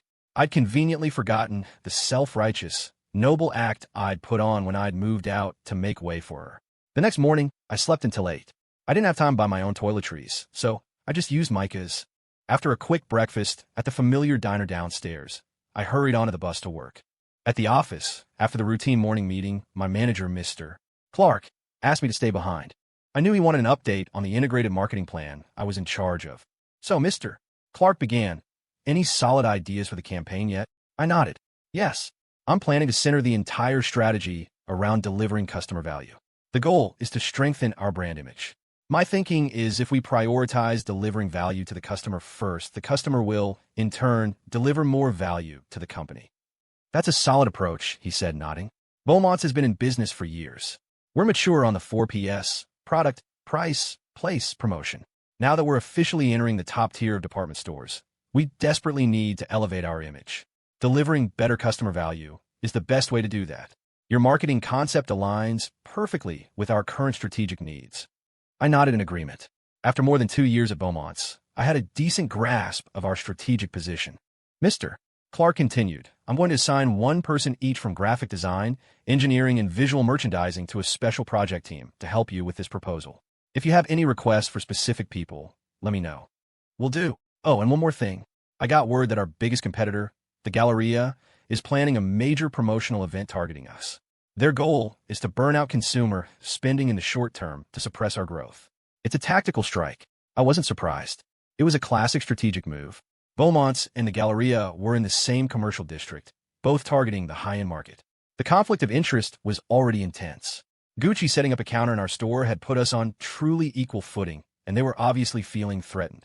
They were bound to push back hard.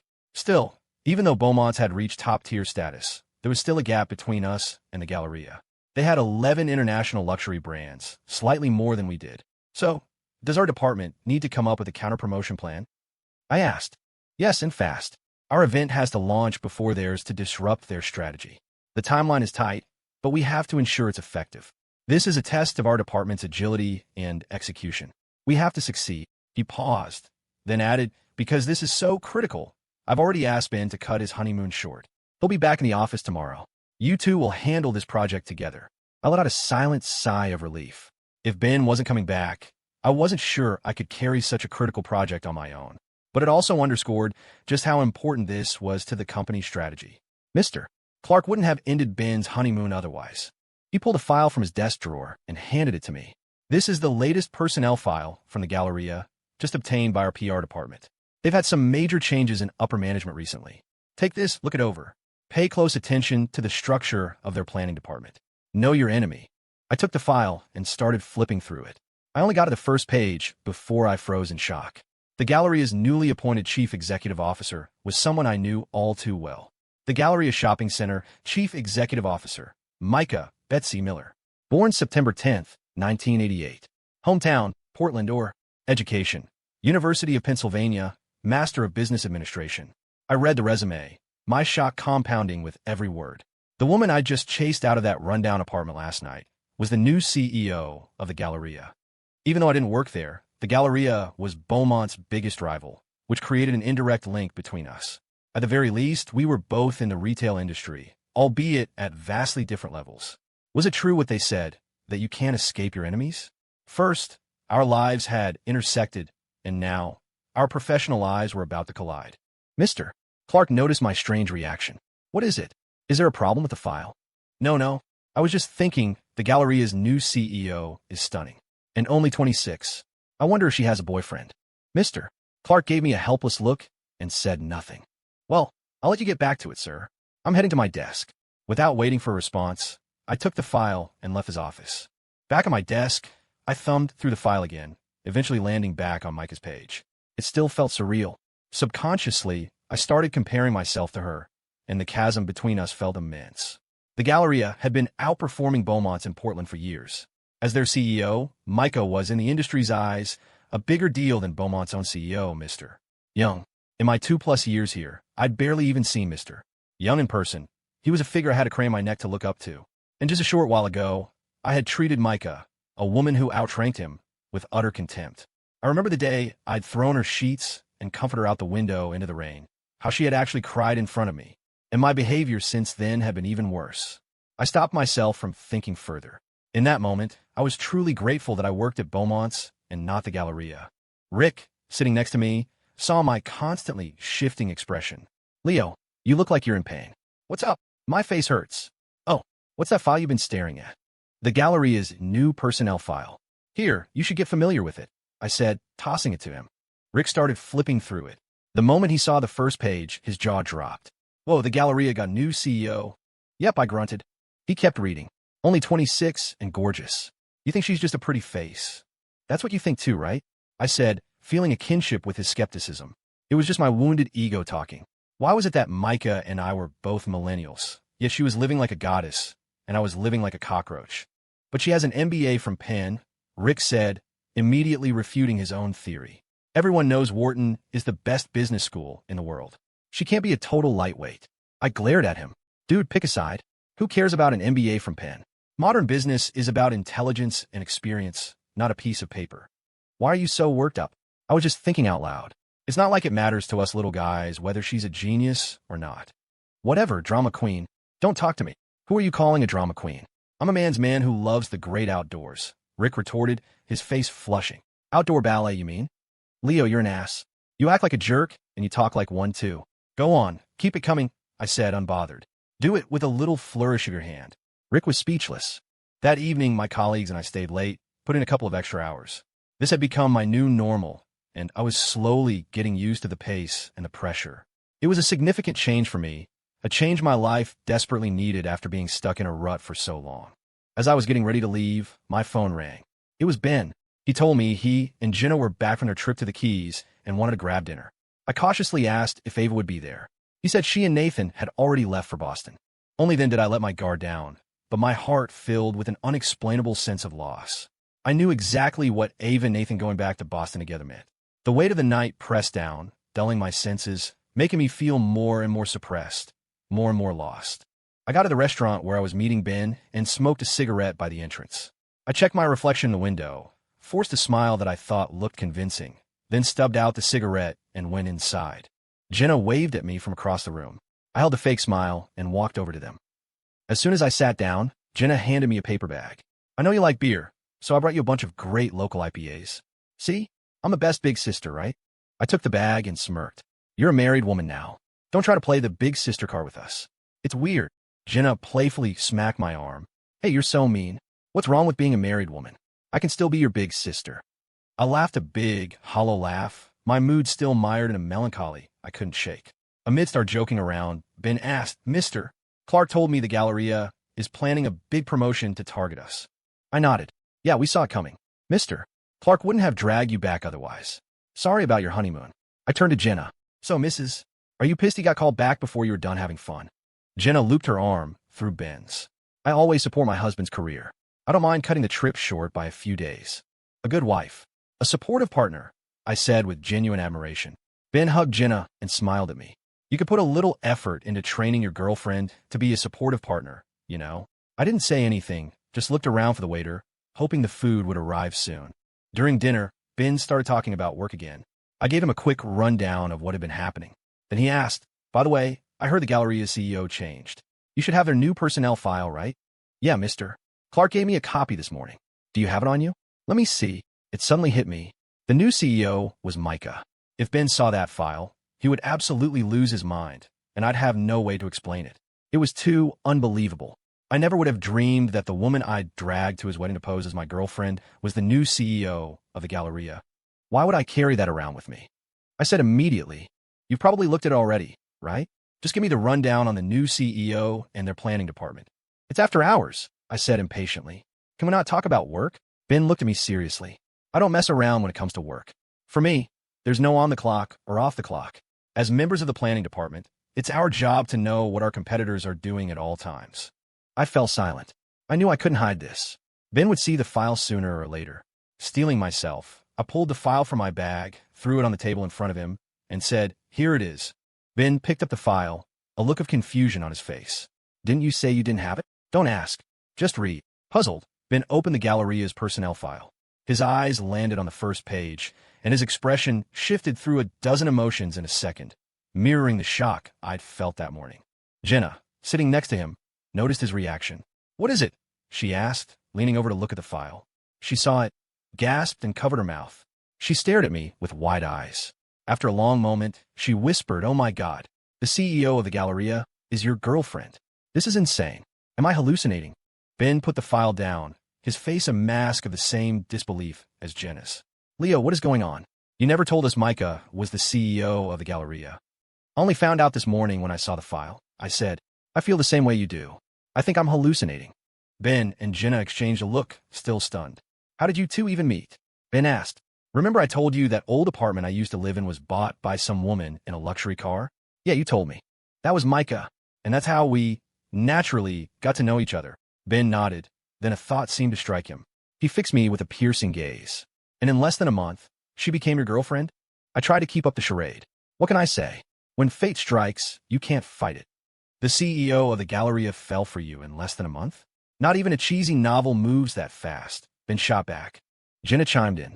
"When you first introduced us to Micah, we all thought you'd been dating for a long time and just kept it secret. We had no idea you'd known each other for less than a month.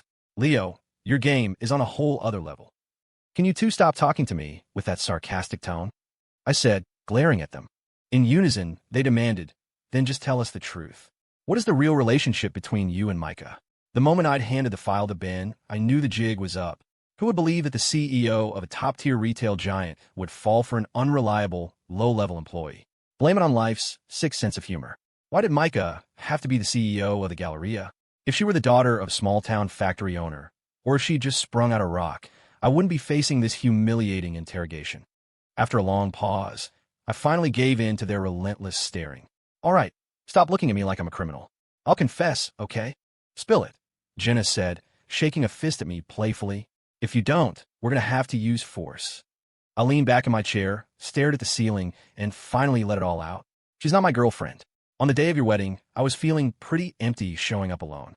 So I called Micah and lied, said I was taking her to dinner, and tricked her into coming to the reception with me.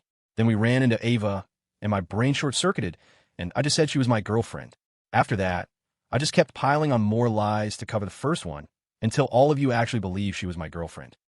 "Oh my God," Jenna exclaimed, forgetting we were in a restaurant. "Leo, does this mean you're still not over Ava?" "Ben, give your wife a sedative. She's too loud," I said in the calmest voice I could manage. Ben shot Jenna a look, silently telling her to be quiet. Jenna looked at me apologetically and fell silent, leaving the space for Ben and me to talk. After a moment of silence, Ben said, "Leo, why do you have to torture yourself with such a childish charade?" I forced a laugh. "Childish? I just wanted to make things a little easier on myself. And on Ava and Nathan. At least we didn't have to act like bitter enemies. At least we could still talk like friends." Ben sighed and fell silent again. The most helpless thing in the world is love. It comes and goes as it pleases, and no one could save me from my past with Ava. Ben knew that, which is why he chose silence. I was silent too, a silence filled with helplessness and a deep, churning sadness. There was no ship on this late autumn night to carry me away from my sorrow. So I just sat there, my desires chained, my soul adrift, looking around restlessly. After dinner, I walked the streets alone. I wasn't exactly heartbroken, but I felt a sudden urge to leave this city. I wanted to leave for a long time. This city had fueled my fantasies for 2 years, and it had exhausted me for 2 years. Countless sleepless nights, I'd imagined Ava coming back to me. But each fantasy was shattered, leaving me more tired than before. Now, I didn't have to fantasize anymore. She had found someone else. The moment Nathan put that necklace on her, I was wide awake. I wanted so badly to leave it all behind. The fantasies, the disappointment, the loneliness. Just walk away and let the cold autumn wind shred every last bit of this damn mess until it had nothing to do with me anymore. God, how good would that feel? I wanted to leave, to go back to the city where I grew up, where my mom would knit me a sweater when I was cold, and the warden would make me iced tea when I was hot. But I couldn't leave this city. My soul was buried too deep here. Here, there was a guitar that sang of loneliness. Here, there was a hollow city filled with my past. And here, there was an old apartment that had once been my sanctuary. I sat on a bench at a bus stop, blankly watching the buses carry their passengers to every corner of the city. But on this night, it felt like I had nowhere to go. The last bus on the 32 route pulled up to the stop. I jolted awake and scrambled aboard, dropping my coins into the fare box. Suddenly, I had an identity. Passenger. Tonight, I would ride this bus through 6 streets back to that old building. Subconsciously, I never wanted to leave that old apartment. That's why, this morning, I had taken another risk. I'd snuck into Micah's room and found a spare key to the apartment. I naively assumed she was really leaving the place to me, that she would never come back. I took out the key and opened the door, but was surprised to hear the sound of someone in the bathroom. I glanced at the shoe rack and saw a pair of Chanel pumps with crystal accents. Micah was back. I stood silently at the bathroom door, watching her brush her teeth. "You're back," I said suddenly. She didn't flinch. She must have heard me come in. But she ignored me, still angry about my shameless behavior from the day before. "Did you just rinse your mouth?" I asked. She glanced subconsciously at her toothbrush before answering. "Why do you ask?" "I woke up late this morning and didn't have time to buy toiletries, so I just used yours," I replied. Micah's expression flickered, and her breathing grew heavy. You left in such a huff yesterday. I thought you weren't coming back. Otherwise, I would have told you beforehand, or at least bought you a new set."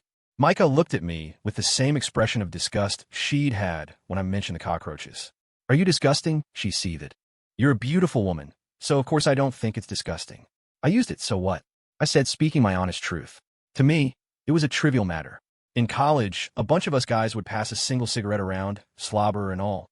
Compared to that, using a beautiful woman's toothbrush was nothing. Besides, I really had intended to buy her a new set. Who knew she'd be back tonight? "Amid, your behavior is disgusting. I'm telling you, I'm not disgusted by using your toothbrush. You really don't have to worry about me," I said innocently. Her expression grew even more furious. She swept her toothbrush, towel, and even her cosmetics into the trash can. She walked up to me, blocking the doorway, gave me a hard shove, and for the first time, swore at me. "Piss off." I grabbed her arm, a look of mock realization on my face. "Oh, I get it. You think it's disgusting because I used your toothbrush. See, your communication skills are seriously lacking. You couldn't even make that clear."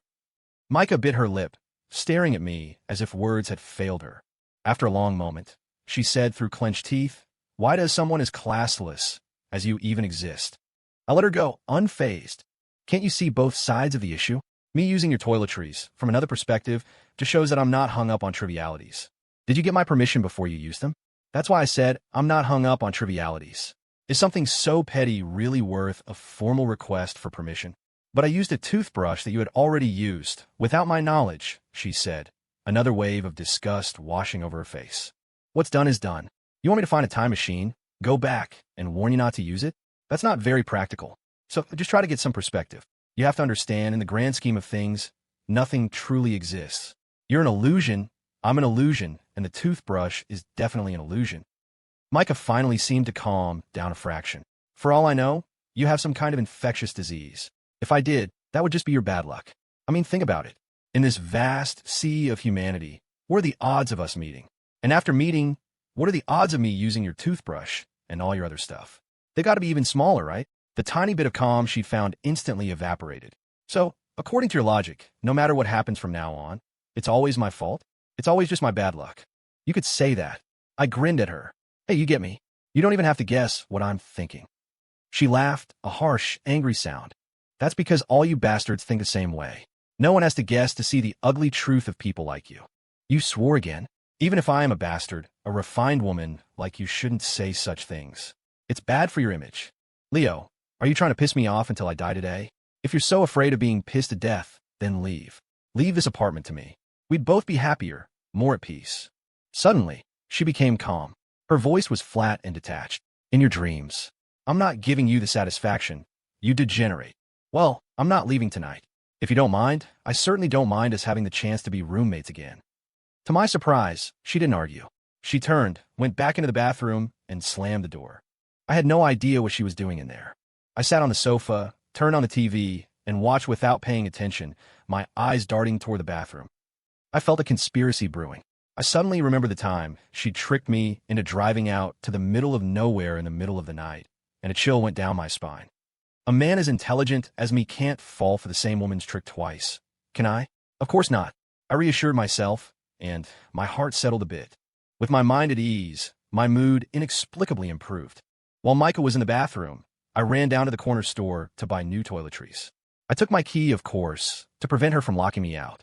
A pang of guilt hit me, so I splurged on the most expensive set of toiletries in the store for her and bought myself the cheap stuff.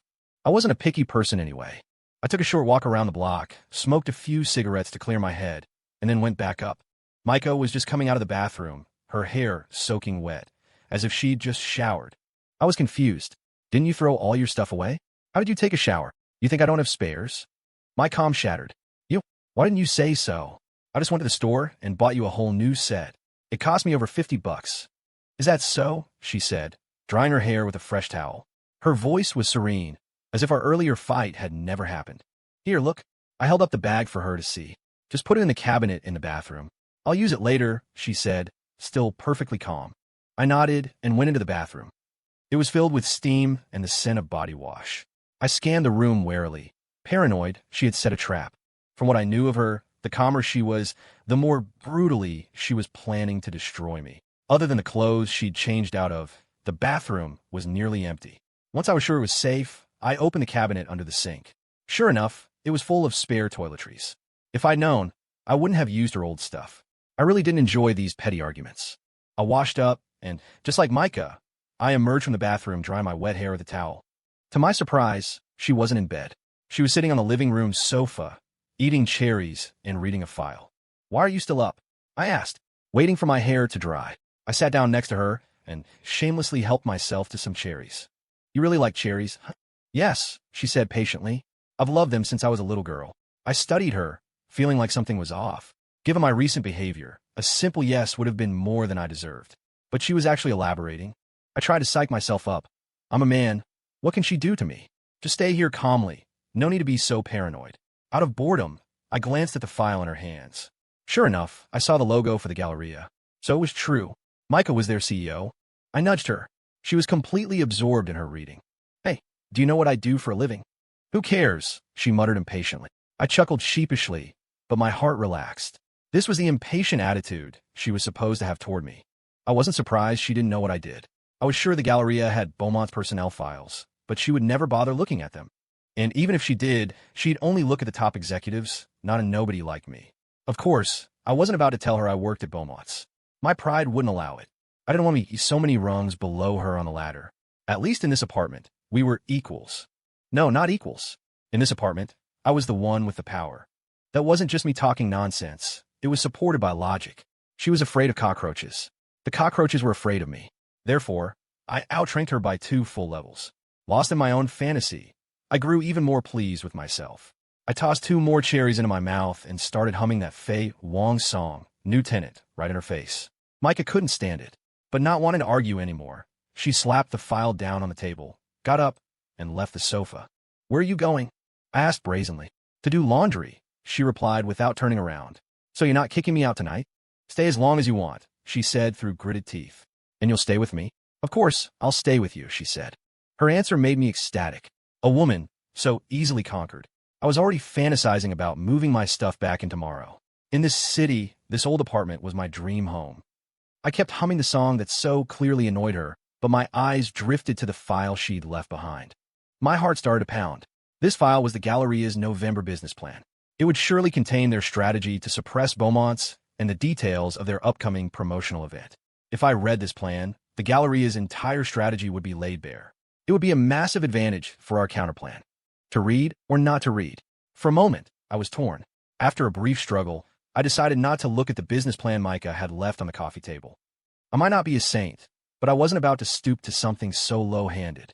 I had always warned myself to have a bottom line, a line I wouldn't cross.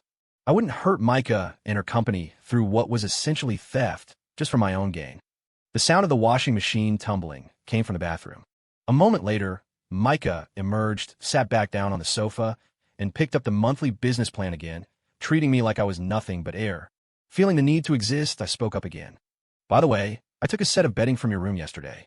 I mean, I couldn't just sleep in your bed, right? That would disgust you even more. So I figured you wouldn't be angry about that. I'm not. Go ahead and use it, Micah said, not seeming to care at all.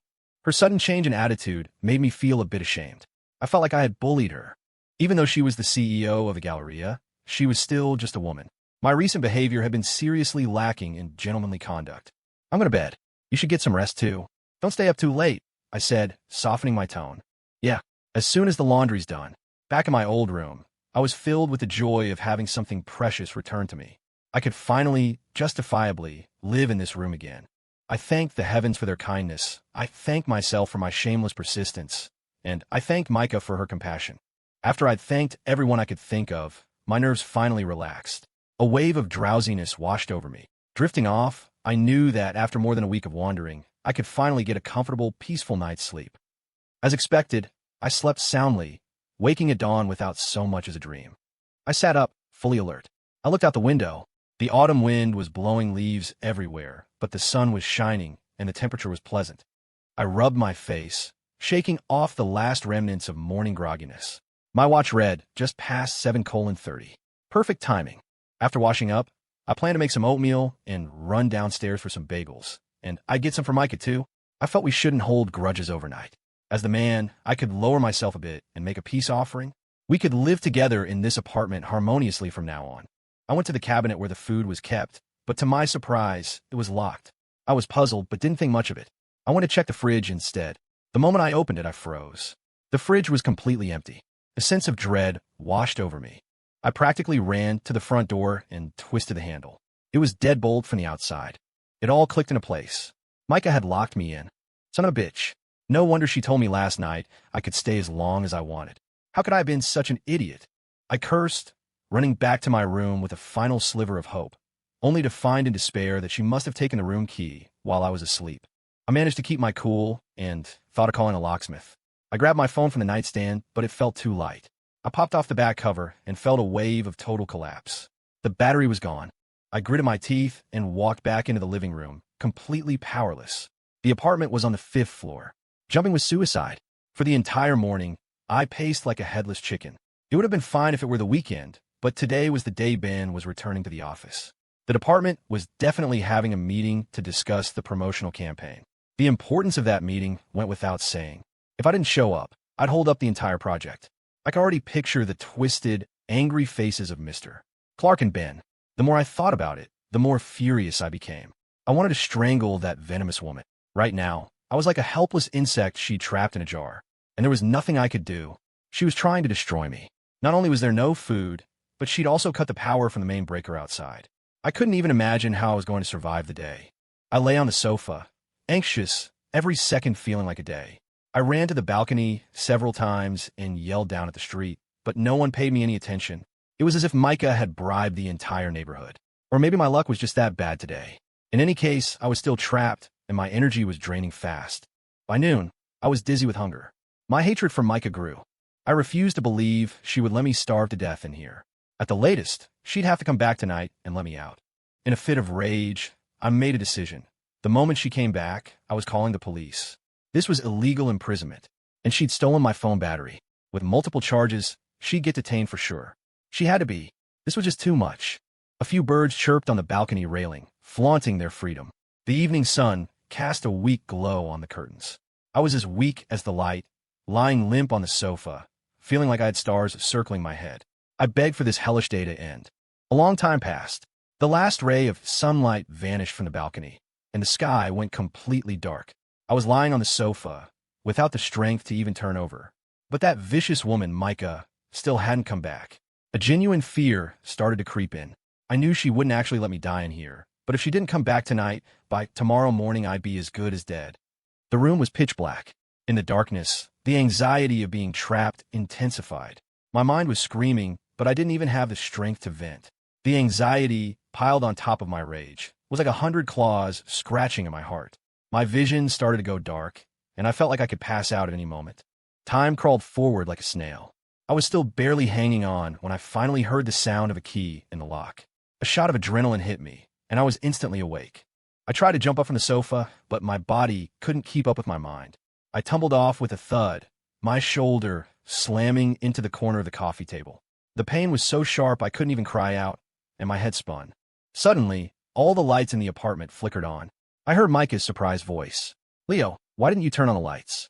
And you're sleeping on the floor? Aren't you cold?" I struggled to my feet, glaring at Micah's astonished face. "Come here," I seethed. "Let me strangle you." "What's wrong?" she asked, her face a mask of innocence. I laughed, a humorless, angry sound. "You locked me in here all day, and you're asking me what's wrong? The more you pretend, the more shameless you seem." "You're insane," she said flatly, then started to change into her slippers. I lurched toward her, my legs trembling, and used my last bit of strength to grab her arm. "Why did you deadbolt the door today? Aren't you supposed to deadbolt security doors?" "I was still inside. Didn't you know that?" She shook her head. "No, I didn't. I thought you'd already left." "Fine. Let's say you didn't know I was here. Then why did you take the key while I was sleeping? It's my apartment. Shouldn't I take my own key?" she retorted, her face cold. My head spun with rage. I slapped my forehead, trying to stay rational. "Right? Your key. You should have it. But how do you explain stealing my phone battery? Who stole your battery?" "I knocked your phone over by accident when I was getting the key yesterday. The battery probably fell under the bed. The lights weren't on, so I couldn't see. I just put the back cover on and left." "Jesus Christ," I breathed. "You really thought of everything, didn't you?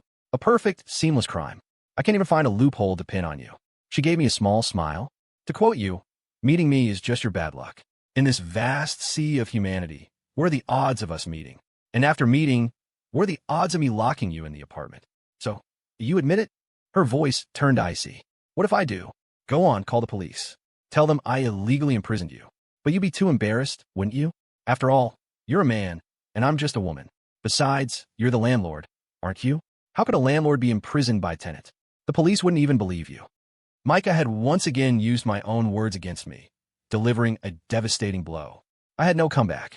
After a long moment, I managed to say, my voice burning with rage, "You're a thug, a demon, a monster.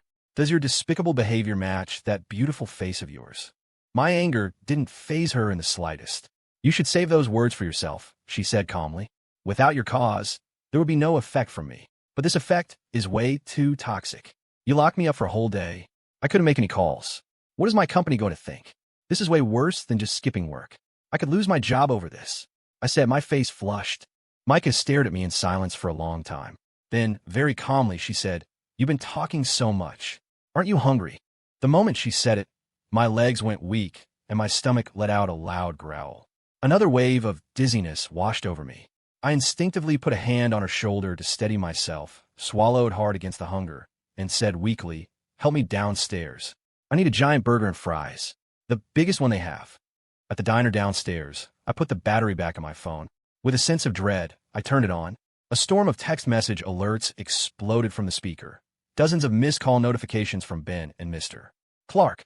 I tossed the phone onto the table in disgust and glared at Micah, who sat opposite me, her face a picture of calm. She stood up. "I've already ordered for you. You can eat by yourself. Sit down. This isn't over." "You heard those notifications. They were all from work. What am I supposed to do now?" A flicker of guilt finally appeared on her face. "I always thought you didn't have a real job," she said softly. I honestly had no idea. I was speechless.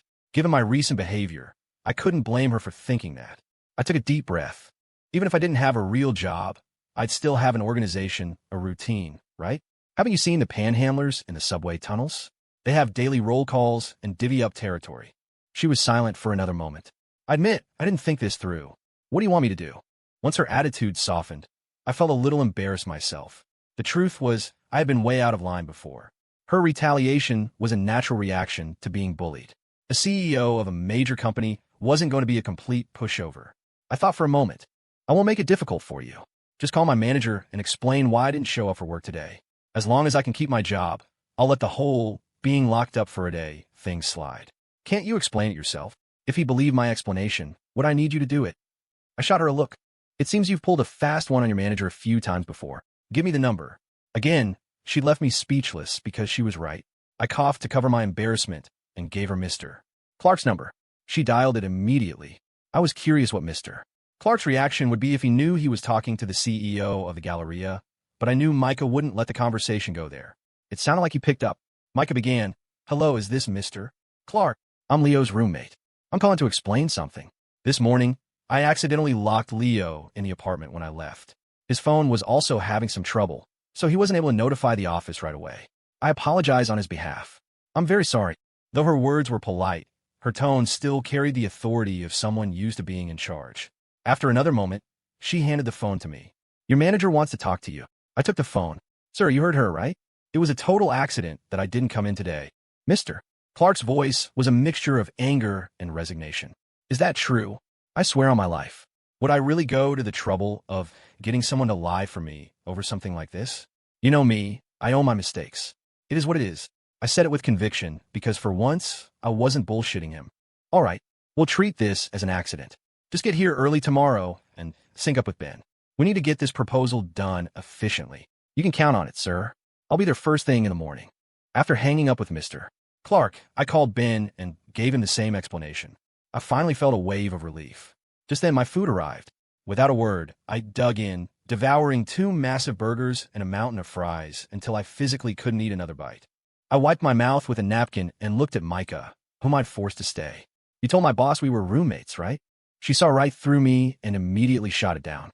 That was a necessary lie for the situation. How else was I supposed to explain it? Oh, so you lie and deceive people too, huh?" When I accused her of lying, her expression didn't change. She remained perfectly calm. "I believe I've told you before that it's incredibly inconvenient for us to live together. Our lifestyles and habits are completely different. Why do you insist on making things difficult for me, on continuing this endless entanglement?" I responded just as calmly. "Please don't put it like that. Am I entangled with you? I'm attached to the apartment. If you moved out, I'd never bother you again for the rest of my life." Micah nodded. "I believe that, but the deed clearly has my name on it. So what's the point of your attachment? Let's try to see it from my perspective, okay?" I said earnestly, "Imagine you live in a place for over 2 years, and then you suddenly had to move out. How would you feel? In a city like Portland, people like me without a house. We're adrift. We desperately crave a place to anchor ourselves, especially at night. You'll never understand that kind of panic of having nowhere to go. It's suffocating. It's helpless." Micah was silent. So was I. The conflict between us wasn't just about an apartment anymore.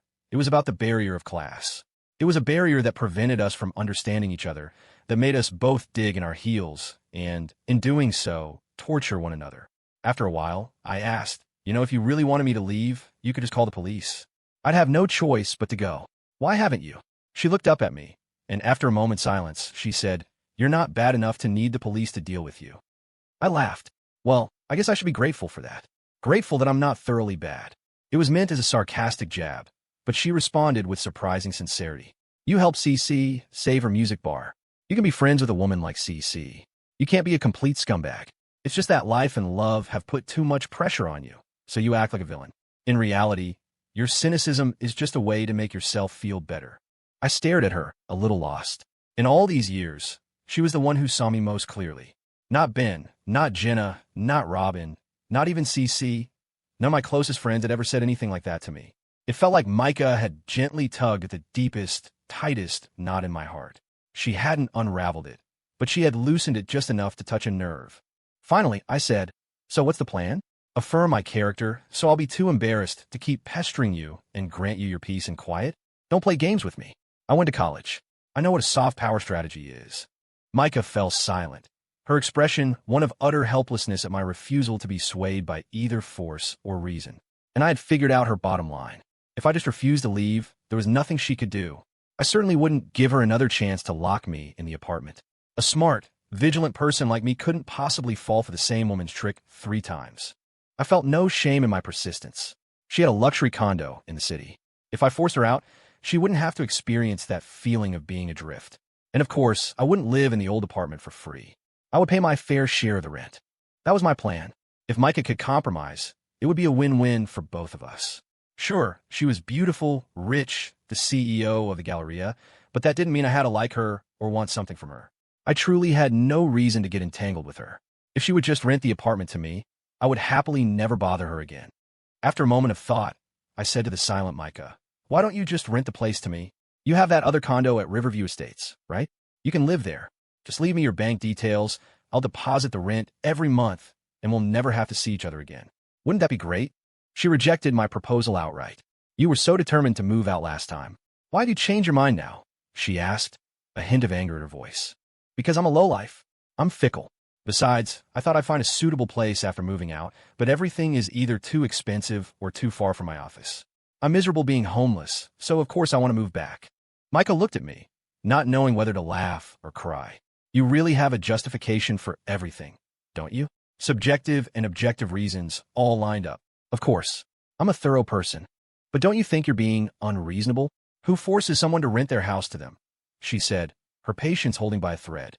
"Unreasonable," I exclaimed. "You want me to call all my friends right now and let them be the judge of who's more unreasonable?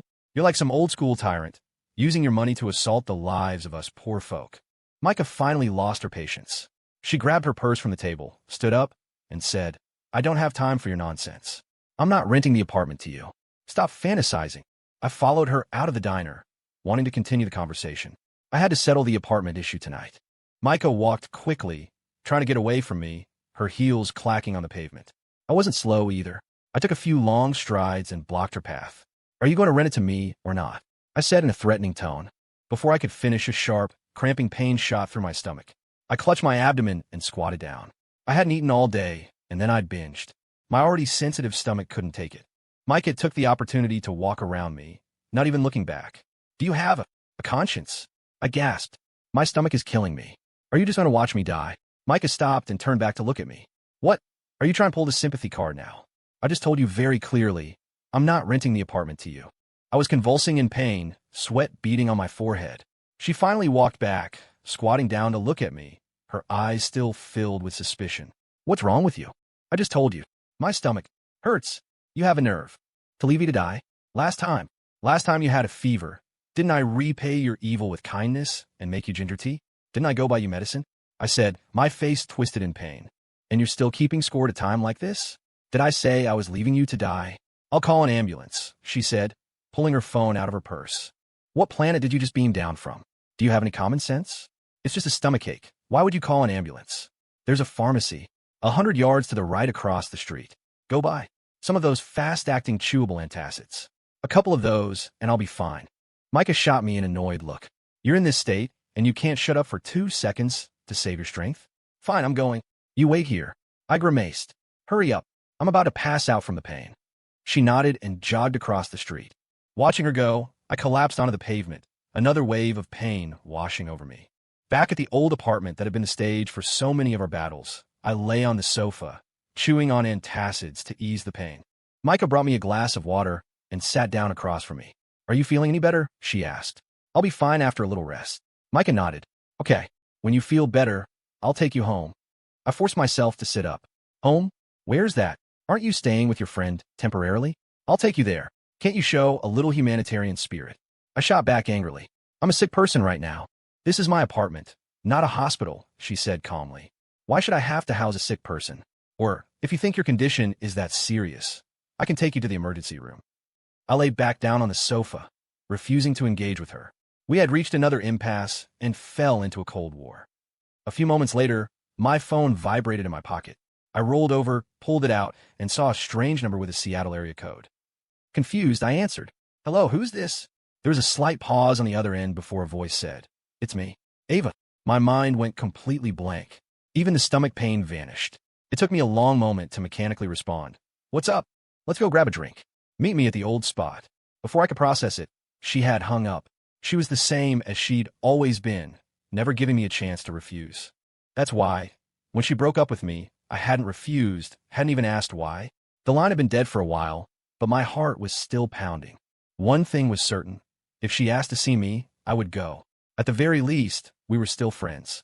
I finally put my phone back in my pocket and said to Micah, "I'm going out to see a friend. Leave the door unlocked for me. Go."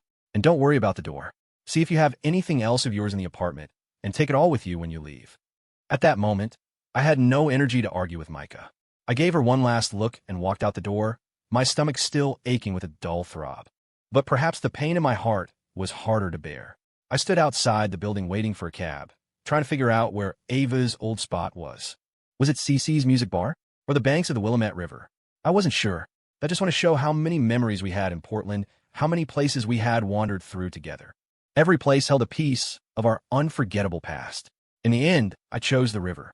We used to walk there every evening, laughing, talking, watching the city lights paint the water. 15 minutes later, I was there, on the stretch of riverbank we used to walk the most. I sat down on the grass, my stomach still aching, and lit a cigarette. My heart was a nervous wreck. I didn't know why Ava had suddenly called me. I didn't know what mood to adopt when I saw her. I didn't even know what we would say to each other. Look at that. Time had eroded everything, turning our once intimate connection into this present state of ignorance. Half an hour passed, and Ava still hadn't shown up. In the biting autumn wind, I finally realized I'd come to the wrong place. She was probably waiting for me at CC's bar. I immediately pulled out my phone to call her, but the line was busy. A moment after I hung up, my phone rang. It was her. We must have been calling each other at the same time. I answered, and she told me she was at the Hollow City. I told her I was by the river. I said I'd come to her, but she said she'd come to me. I naturally agreed. I ended the call and started a new wait. I felt a pang of disappointment. I hadn't even been able to guess the right old spot. Our hearts were no longer in sync. In that case, our breakup was inevitable. The autumn wind draped itself over the night. The city lights reflected off everything around me. Sitting on the picturesque riverbank, I lit another cigarette and watched the smoke curl and dissipate. Another 20 minutes passed before I saw a Cadillac CTS pull up along the waterfront. It was a top-of-the-line model her father had given her as a graduation gift 3 years ago. It was that very car that had viciously torn us from our simple college romance. Even now, I vividly remember that day. Ava, driving her new car, taking me for a spin. I remembered how hard I had to force a smile, as if in that one moment, I had already foreseen our tragic end. And in fact, I had. Ava opened the car door and got out. She was dressed thinly, just a short leather jacket, loose-fitting gray sweatpants, and her hair simply tied back.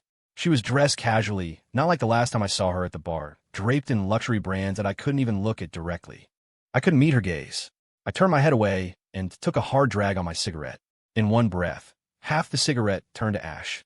The familiar scent of her perfume wafted into my nose. I finally looked up at her and said stiffly, "Why'd you call me?" Ava sat down next to me. "Do I need a reason to see you?" I tried to relax, forcing a smile. "Aren't you in Boston with Nathan? Why are you back so soon?" "I have my own plans." "Right?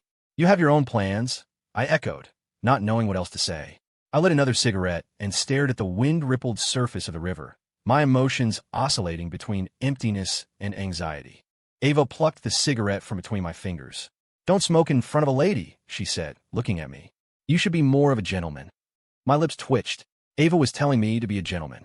Time really did change a person. She used to love to fool around with me, to go wild, to even take a drag from the cigarette I was smoking. At this moment, I realized she had truly walked too far out of my world, and I hadn't learned to keep up. I was just standing foolishly in the same spot, watching her go.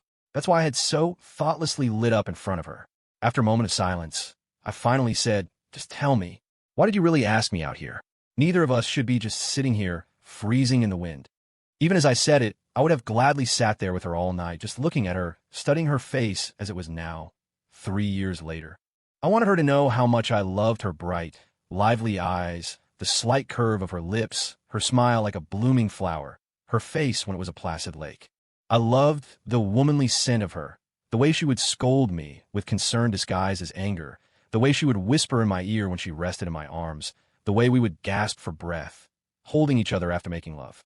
I loved everything about her, everything about being with her. But the woman she was now was like a kite I had let go of. I could only clutch the broken string, helplessly watching her fly away to some distant north, disappearing into the setting sun, until she was nothing more than a memory. How lost, how wistful, how unwilling I was to let go. Using my question as a pretense, I looked directly at Ava, waiting for her answer.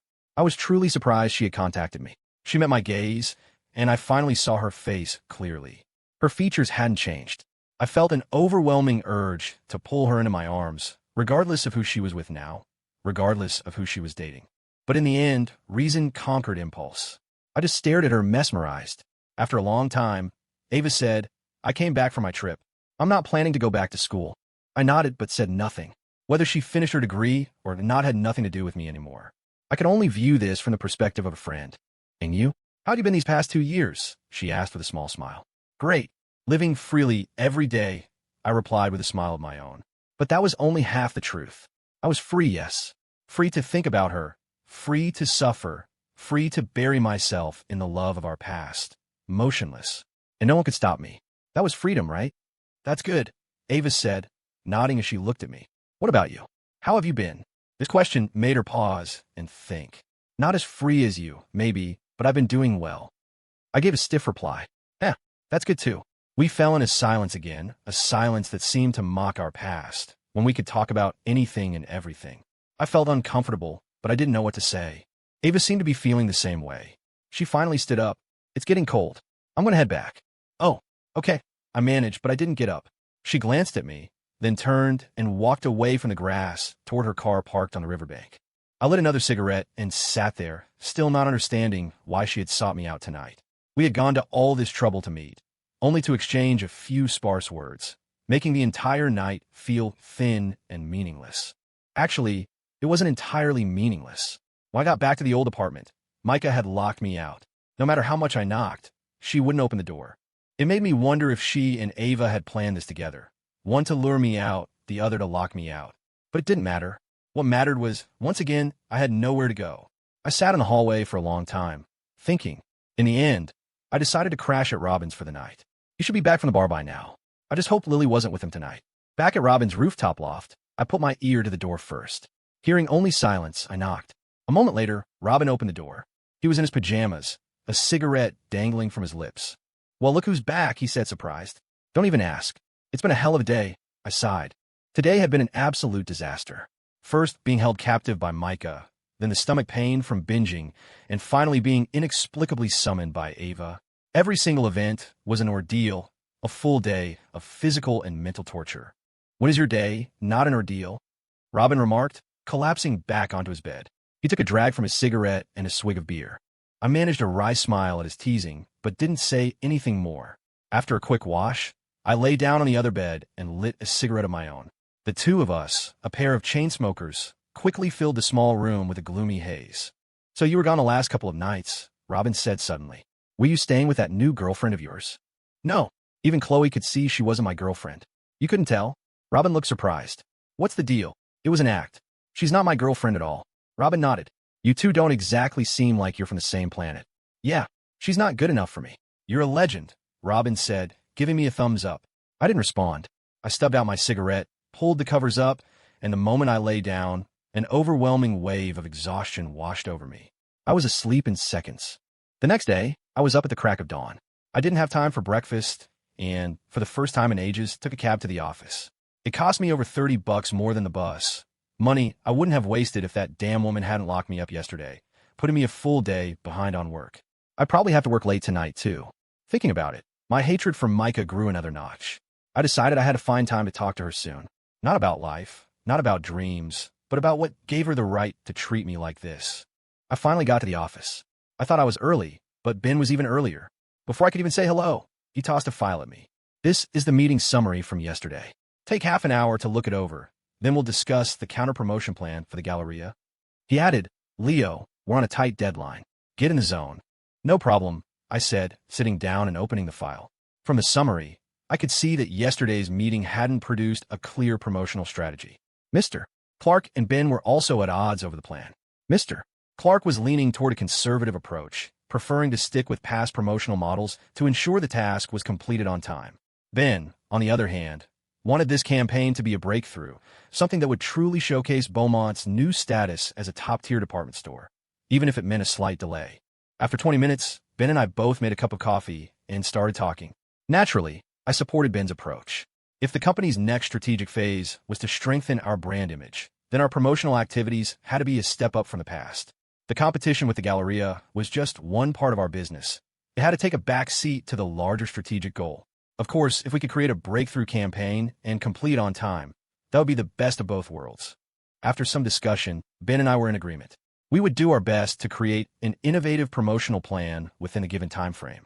Of course, our consensus still needed Mr. Clark's approval. He was the head of the department, and he had the final say. Mr. Clark wasn't in the office all morning. He didn't show up until just before noon, and when he did, he immediately called Ben and me into his office.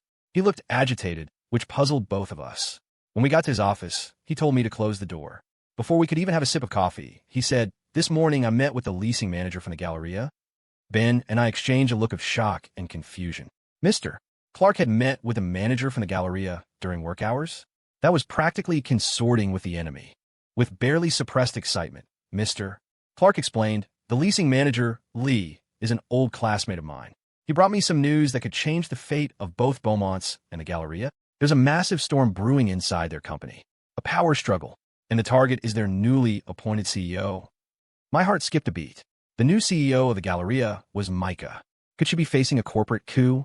I kept my face impassive and waited for Mr. Clark to continue. I kept my expression perfectly neutral, staring back at Mr. Clark. Ben, on the other hand, looked like he'd been struck by lightning. "Mr. Clark, are you saying the executives at Aria are planning to make a move on their new CEO?"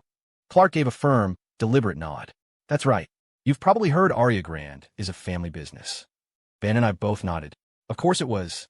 How else could a 26-year-old like Micah become the CEO of a retail giant like that? I just didn't know where she fit into the family tree. Clark continued. "A little over 2 years ago, Aria's founder, Marcus, was on his way to a business conference in Seattle. On I-5, he rear-ended a semi that had broken down without putting out any warning flares. He was killed instantly. Since then, his younger brother, Declan, has been running the show. But Marcus had a daughter. She's been studying in the States for the last few years and just came back a little while ago. That will be Aria's new CEO, Micah." Before Clark could finish, I cut him off.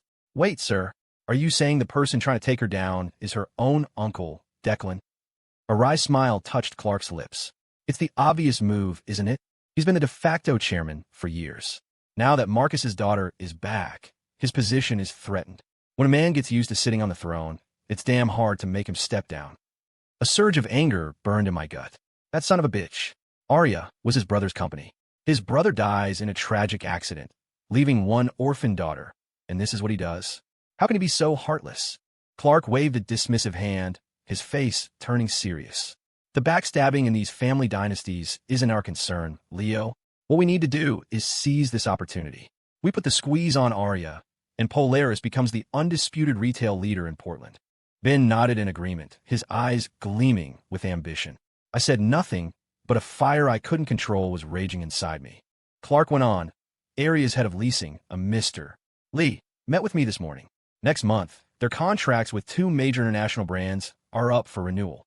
Declan has already instructed Lee to defect to us, bringing both brands with him. The official reason will be dissatisfaction with the new CEO's management style. He'll use that as ammunition to rally the board, make a play against Marcus's daughter, and force her to sell her shares. It's his play for a complete takeover." I was stunned. That's insane. He'd cripple his own company just to get total control. And it was crippling.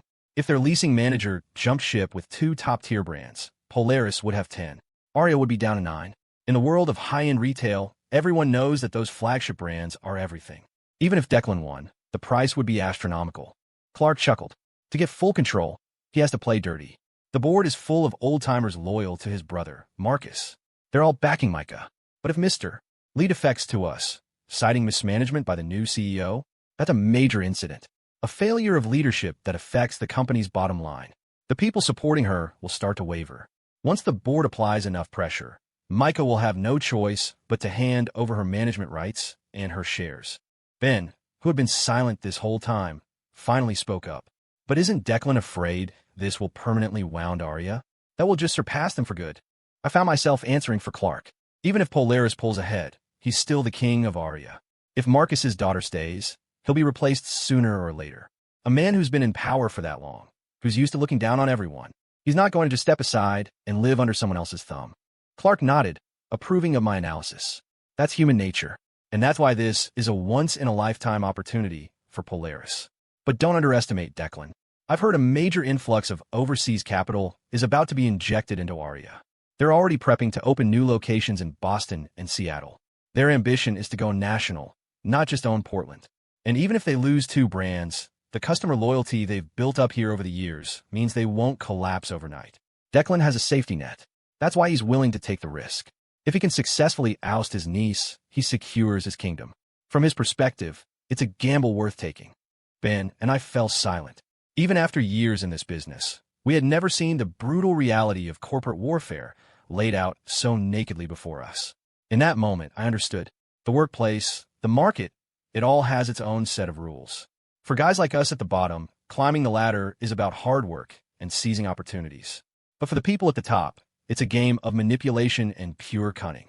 A kind of cunning that terrified me, that magnified the ugliest parts of human nature until they were all you could see. Clark finally poured himself a cup of tea, took a sip, and looked at us. You two have been with me for years. I'm grooming you for bigger things. Especially you, Ben. I see your potential. That's why I'm sharing this with you, something that's basically a state secret for this company. I want you to seize this moment, create value for Polaris, and in doing so, achieve your own breakthroughs. This upcoming promotional campaign, I need you two to knock it out of the park. Understand? Ben nodded, his expression solemn. I was still lost in my own thoughts, a million miles away. What about you, Leo? Clark's eyes were on me now. Ben nudged me. I snapped back to reality. I understand. The second we were out of Clark's office, Ben dragged me into the employee break room. He lowered his voice, his eyes wide. Leo, Clark doesn't know about you and Micah, does he? Obviously not. You think he would have told me any of that if he knew I even knew her? Ben nodded, his face deadly serious. You cannot, under any circumstances, let this get back to her. Forget your own career for a second. Think about the faith Clark just put in us. You can't betray that trust. You get me? I didn't answer, my head still spinning. Leo, you need to get your priorities straight. This isn't a game. Even if Micah is your girlfriend, you have to lock this down. Don't you dare let a single word slip out. Something inside me snapped. I glared at him. Are you even human? Try looking at this from her perspective for one goddamn second. Her dad is dead. She's all alone in the world. And now her own flesh and blood uncle is plotting to steal her father's legacy right out from under her. Can you imagine how much that hurts? Ben clamped his hand over my mouth, his voice a tense whisper. Keep your voice down. This is a power struggle between giants. It's not something little guys like us can get involved in. This affects the company's future, Clark's career, and ours. If you spill this, how can you face Clark after he trusted you? I finally fell silent. He was right. Clark had given us a real shot. If this plan succeeded and Aria's leasing manager came over with 2 major brands, Clark would be hailed as a hero. He'd be fast-tracked to a VP position, at least. And as his guys, Ben and I would ride his coattails. This was about more than just me. It was about the futures of so many people. Ben looked at my silent form. Leo, you have to promise me. Just pretend you never heard any of it today. Can you do that? I didn't speak for a long time. It felt like I was standing at the most impossible crossroads of my life. Ben was still waiting, tense and anxious for my answer. After a brutal internal battle, I finally spoke. You're right. I'll pretend I never heard it. You sure? He pressed.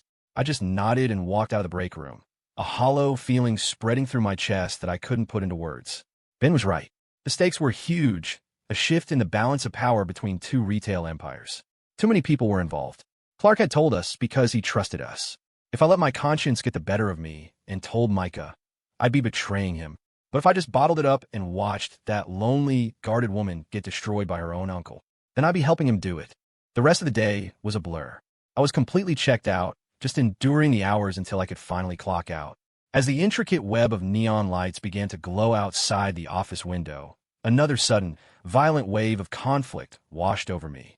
I stared out at the city for a long time before finally grabbing my backpack. I'm heading out, I told Ben, who was still hunched over his keyboard. He grunted an absent-minded then his head shot up. It's only 7. You're leaving already. It's not early. We've been off the clock for an hour and a half. Ben nodded. Right. Can't force creativity when you're cooped up in here. Going home. If you get any good ideas for the campaign, hit me up. I gave him an okay sign and, without even a see you tomorrow, bolted from the suffocating confines of the office. With my shoulder bag slung across my chest and a cigarette dangling from my lips, I drifted with the evening crowd, not knowing where to go, the weight on my soul growing heavier with every step. 50 yards ahead, across the street, the massive logo for Aria Grande pulsed with light at the top of its building. But who could see the war being waged beneath that glow? Who could pierce that light and see the ugliness of human nature hiding in the shadows? My feet moved mechanically, drawing me closer to Aria Grande. Then, on some chaotic impulse, I followed the stream of shoppers into the mall. I had no idea why I was there. Maybe, subconsciously, I wanted to warn Micah about the conspiracy against her, to save her from this disaster. But another force was holding me back, locking me in place. I felt like I'd lost my mind, adrift, and completely lost. I rode the escalator from the first floor to the 6th. There was no 7th floor. I was at the top, with nowhere else to go. I found an empty bench and sat down, watching the shoppers come and go in a daze. Suddenly, the elevator leading to Aria's corporate offices opened, and Micah stepped out. A young female assistant followed behind her. On pure instinct, not wanting her to see me, I shot up from the bench and ducked into the nearest store. "Welcome," a sales associate chirped in my ear. I looked up and was immediately blinded by a dizzying array of women's underwear in every color imaginable. "Sir, are you looking for something for your wife?" the associate asked enthusiastically. "Do I look like—" I managed to swallow the rest of the sentence. "Do I look like I have a wife?" I forced a smile. "Yeah, actually, can you recommend something? Something sexy." She immediately held up a lacy number and launched into her sales pitch. I nodded along, pretending to agree, while my eyes scanned the hallway outside. I didn't see Micah. She must have gone downstairs. I let out a sigh of relief and cut the associate off mid-sentence. "This is nice, but it's a little cheap. Didn't they teach you in training to judge a customer's purchasing power by what they're wearing?" I said, lifting my shoulder bag so the logo was in her line of sight. "See this? Adidas. Ever heard of it? Let me educate you. It's the new luxury brand, a joint venture between Nike, Adidas, and, well, you get it. This bag is their new global limited edition. 3 words for you. Super duper luxury. You really think a guy with my status would buy some second-tier lingerie from you?" The sales associate looked like she didn't know whether to laugh or cry. I slung the bag over my shoulder, ready to leave, when I suddenly saw her. Just outside the store, Micah and her assistant were staring at me with the most bizarre expressions. Stealing myself? I walked out of the store and straight up to her, squeezing out a smile. "Hey, fancy seeing you here." "I work here," she said, her face a perfect mask of someone looking at a pervert. "But what were you doing in a lingerie store?" I dodged the question. "Oh, so you work in this building? Are you like a floor manager or something?" Micah shook her head, her eyes still laced with a certain disdain. "You didn't answer my question. Why were you in there? Can you stop looking at me like I'm a freak?" I snapped impatiently. "I went in there because I was trying to avoid you. I saw you get off the elevator." "You avoiding me? I'd thank my lucky stars if you stopped harassing me," she shot back, her face a picture of disbelief. I sighed. "I feel guilty, okay?" It was the honest truth. If I chose not to tell her about her uncle's plot, I knew I'd be crushed by guilt and shame. Micah's expression softened into a small smile. "You should have felt guilty a long time ago. Just find a place to live, get yourself settled. It will be a good thing." She had obviously misunderstood the real reason for my guilt, but I couldn't explain it to her. I changed the subject again. "You haven't eaten yet, right? Let's get some dinner, since we ran into each other anyway." Micah glanced at her watch and nodded. "I guess it's time. I heard they opened a great ramen cart in the food pod downstairs. Are you buying?" A half smile played on her lips. "Your bag is Adidas. You really need someone else to buy you a bowl of ramen." I was speechless. She said she wouldn't pay, but once we got to the food car pod, Micah got in line with everyone else. Lost in the crowd, she looked like any other young woman, not a hint of the high-powered CEO about her. A wave of sadness and conflict washed over me again. Maybe I shouldn't have asked her to dinner, not even for a simple bowl of ramen. A few minutes later, she came back with a little ticket for our order and sat down across from me. She glanced at my bag, a smile playing on her lips. "So when did this Adidas brand come out? It sounds pretty impressive." Watching her smile, I realized something. After all our fighting, we had started to become familiar with each other. We could tease each other, buy each other dinner, do small favors for one another. As long as we didn't talk about that old house, we were almost starting to become friends. I followed her gaze to my backpack. "It really is Adidas," I said, "but maybe not as luxury as I made it sound. I bought it on eBay for $50. Came with a free sun visor." Micah bit her lip, trying not to laugh, but I was mesmerized. In that moment, she was breathtakingly beautiful.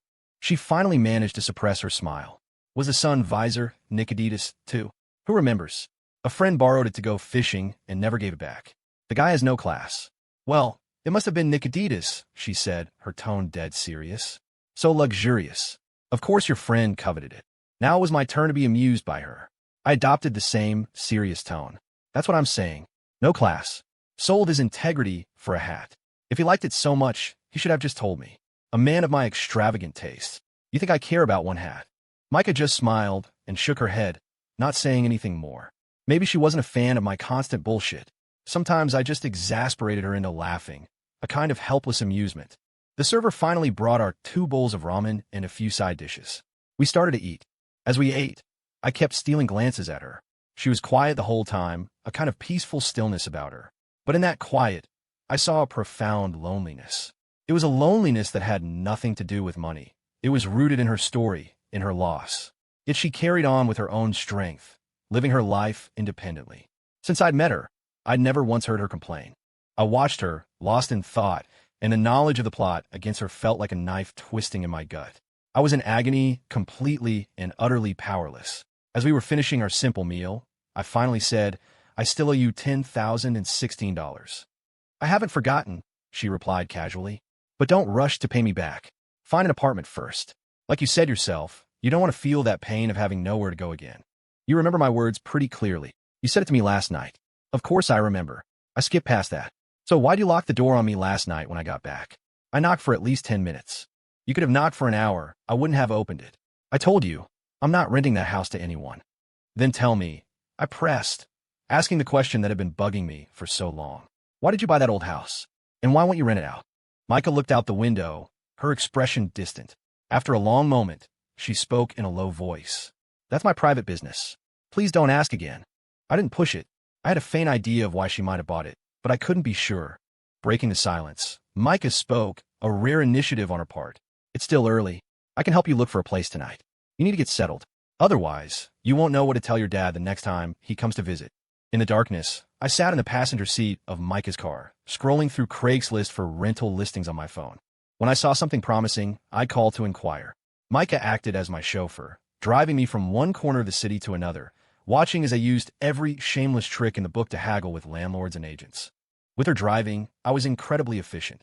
In just over an hour, I'd seen 5 places. But for one reason or another, none of them were quite right. So we continued our search, weaving through the sprawling city. Another half-hour passed. Micah pulled the car over to the side of the road. Wow, she said, a note of wonder in her voice. Renting a place is actually really hard.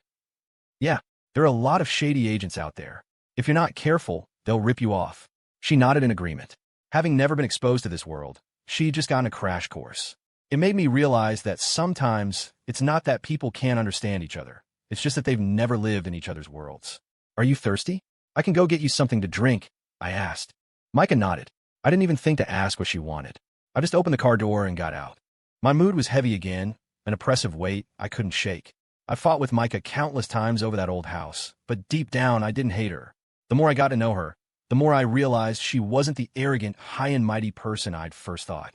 On the contrary, she was easygoing. She seemed cold, but she was warm-hearted. Maybe she really was a good person. I remembered when the warden showed up when I was at my lowest. I had been horrible to her, but she still helped me hide my pathetic situation from my father. She even left so he and I could have the house to ourselves. I remembered her draping her jacket over me by the Willamette River so I wouldn't get cold. I remembered her making me honey and milk at Robin's place after I got blackout drunk. A question tormented me. Leo, are you really going to stand by and watch a woman like this fall in her uncle's trap? I turned back and looked at her, sitting in the car, her silhouette framed by the blurred city lights. She looked so lost, so alone, reflected in the window. The sight of that reflection was a sharp pain in my chest, but I still couldn't tell her the truth. Because of Ben, because of Mr. Clark, I couldn't be selfish enough to ruin their careers. I came back with 2 hot chocolates, got back in the car, and stuck a straw in one for her. It's a little hot, drink it slow, I mumbled. Micah nodded, cradling the plastic cup in both hands, soaking in its warmth. The autumn night already had a hint of winter's chill. We sat in silence for a long time before she asked, should we keep looking? Up to you. If you're not tired, I'm good to go. Micah smiled. It's always best to finish what you start. Let's just power through and find you a place tonight. I teased her. Miss Micah, you're so enthusiastic, so cunning. Get my problems sorted tonight, and then you'll be free and clear forever. Free and clear isn't the right phrase, she corrected me seriously. I put in the effort to help you find a place. Besides, the house was mine to begin with. So free and clear doesn't really fit, does it? TCH, why do you have to be so nitpicky? I waved my hand dismissively. I learned it from you. I took a huge gulp of my hot chocolate and nearly scalded my mouth, almost spitting all over the dashboard. Micah handed me a napkin and wiped the drops that had splattered on her. I just warned you to be careful, she complained. Did you forget when it was your turn? I didn't answer. A bitter taste filled my mouth. I forgot because I was distracted. I was distracted because I was torn. A powerful impulse surged through me. I wanted to tell her. I wanted to tell her everything. I stared at Micah, my face flushed, ignoring the searing pain in my mouth. My heart was pounding violently. In my 20-something years, I'd never been one to overthink things, but this was different. My choice wouldn't just affect my own fate, but the careers of my friend and my boss. And Chloe. The sacrifices she'd made to get me this job were still fresh in my mind. Was I really going to throw all of that away for Micah? Leo, what's wrong? You look awful, Micah asked, her expression full of concern. In the midst of my turmoil, a sudden calm washed over me. I rubbed my mouth. It's just a burn. It really hurts. Probably blistering already. Do you need to go to the hospital? For a little burn like this? You think I need to bother the ER? Please, can you try to have a little common sense? Oh, well, as long as you're okay. Let's get back to finding you an apartment, then. Micah started the car. The hardest decisions are often made in an instant. In the end, I chose not to tell her. I didn't know if it was the right thing to do, but my heart was still in agony.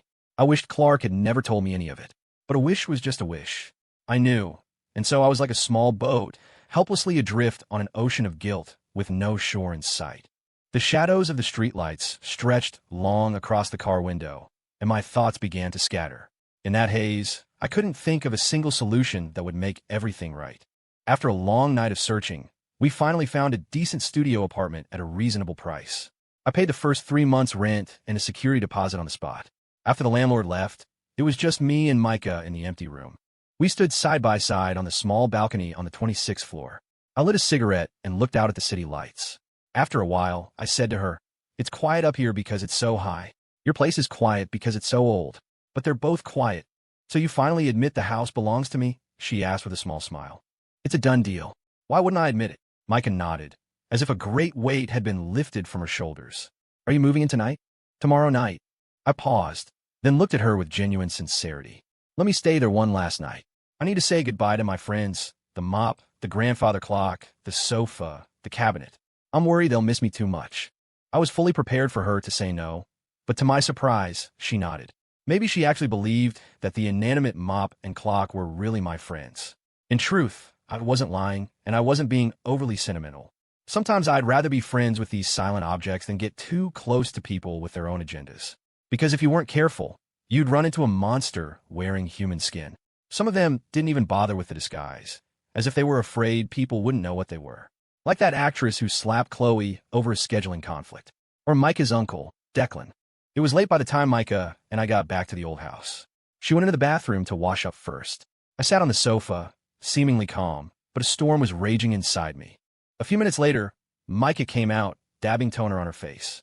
I couldn't tell if she was joking or serious when she said, "Leo, aren't you going to say goodbye to your friends? You haven't moved a muscle since we got back." I clutched my chest. My friends and I communicate telepathically. We've already had our tearful farewell. Just now, Micah nodded, her expression one of mock astonishment. "Wow, you two must be really in sync." "Of course, compared to the bond between me and my friends, you mortals are all just commoners." Micah pursed her lips, then smiled and said no more. She turned and went into her room, closing the door behind her. I suddenly felt like that door separated us into two different worlds. My world was in chaos. Hers was the quiet before the storm. After washing up, I went back to the room I had lived in for 2 years but was about to leave. I stared blankly at the ceiling, my mind anything but empty. For the first time in my life, I was racking my brain, trying to understand human nature, but it felt impossibly elusive. Take me, for example. When faced with a choice, I had strayed from the principles I'd always held. I could tell myself it was for my friend, for the boss who'd given me a chance, for my own career. But could all those reasons truly outweigh the value of basic human decency? Could they really allow me to twist my own nature with a clear conscience? The night deepened. The bright moonlight filtered through the gaps in the curtains, dancing on my blankets. My consciousness began to fade. A moment later, I let go of the heavy burden of morality and fell asleep. The next day, I woke up early. Just like always, I put a pot of oatmeal on to cook, then went downstairs to buy some bagels and cream cheese. Back upstairs, I fried 2 eggs. I planned to have breakfast with Micah. It wasn't a gesture of courtesy or a thank you for her help last night. It was more like an act of penance. Penance for my silence. By the time breakfast was ready, Micah was up and had finished washing. I set the table. Let's eat together. I made oatmeal. She gave me a polite thank you and sat down across from me. We ate in a tense, oppressive silence. Micah seemed to enjoy the silence. I, on the other hand, was suffocating in it. She finished before I did and said politely, "Take your time, Leo. I'm heading to work." "Oh, and if you don't have time to do the dishes, just leave them. I'll wash them when I get back tonight." She had already grabbed her purse and was changing her shoes by the door. I stared at her back and called out, "Wait." She didn't stop changing her shoes. "What is it?" she asked, puzzled. I was silent for a moment before I said, "Can you give me a ride? We could go to work together. Is it on your way? You work at Aria Grand, right? My company is right across the street." Micah nodded.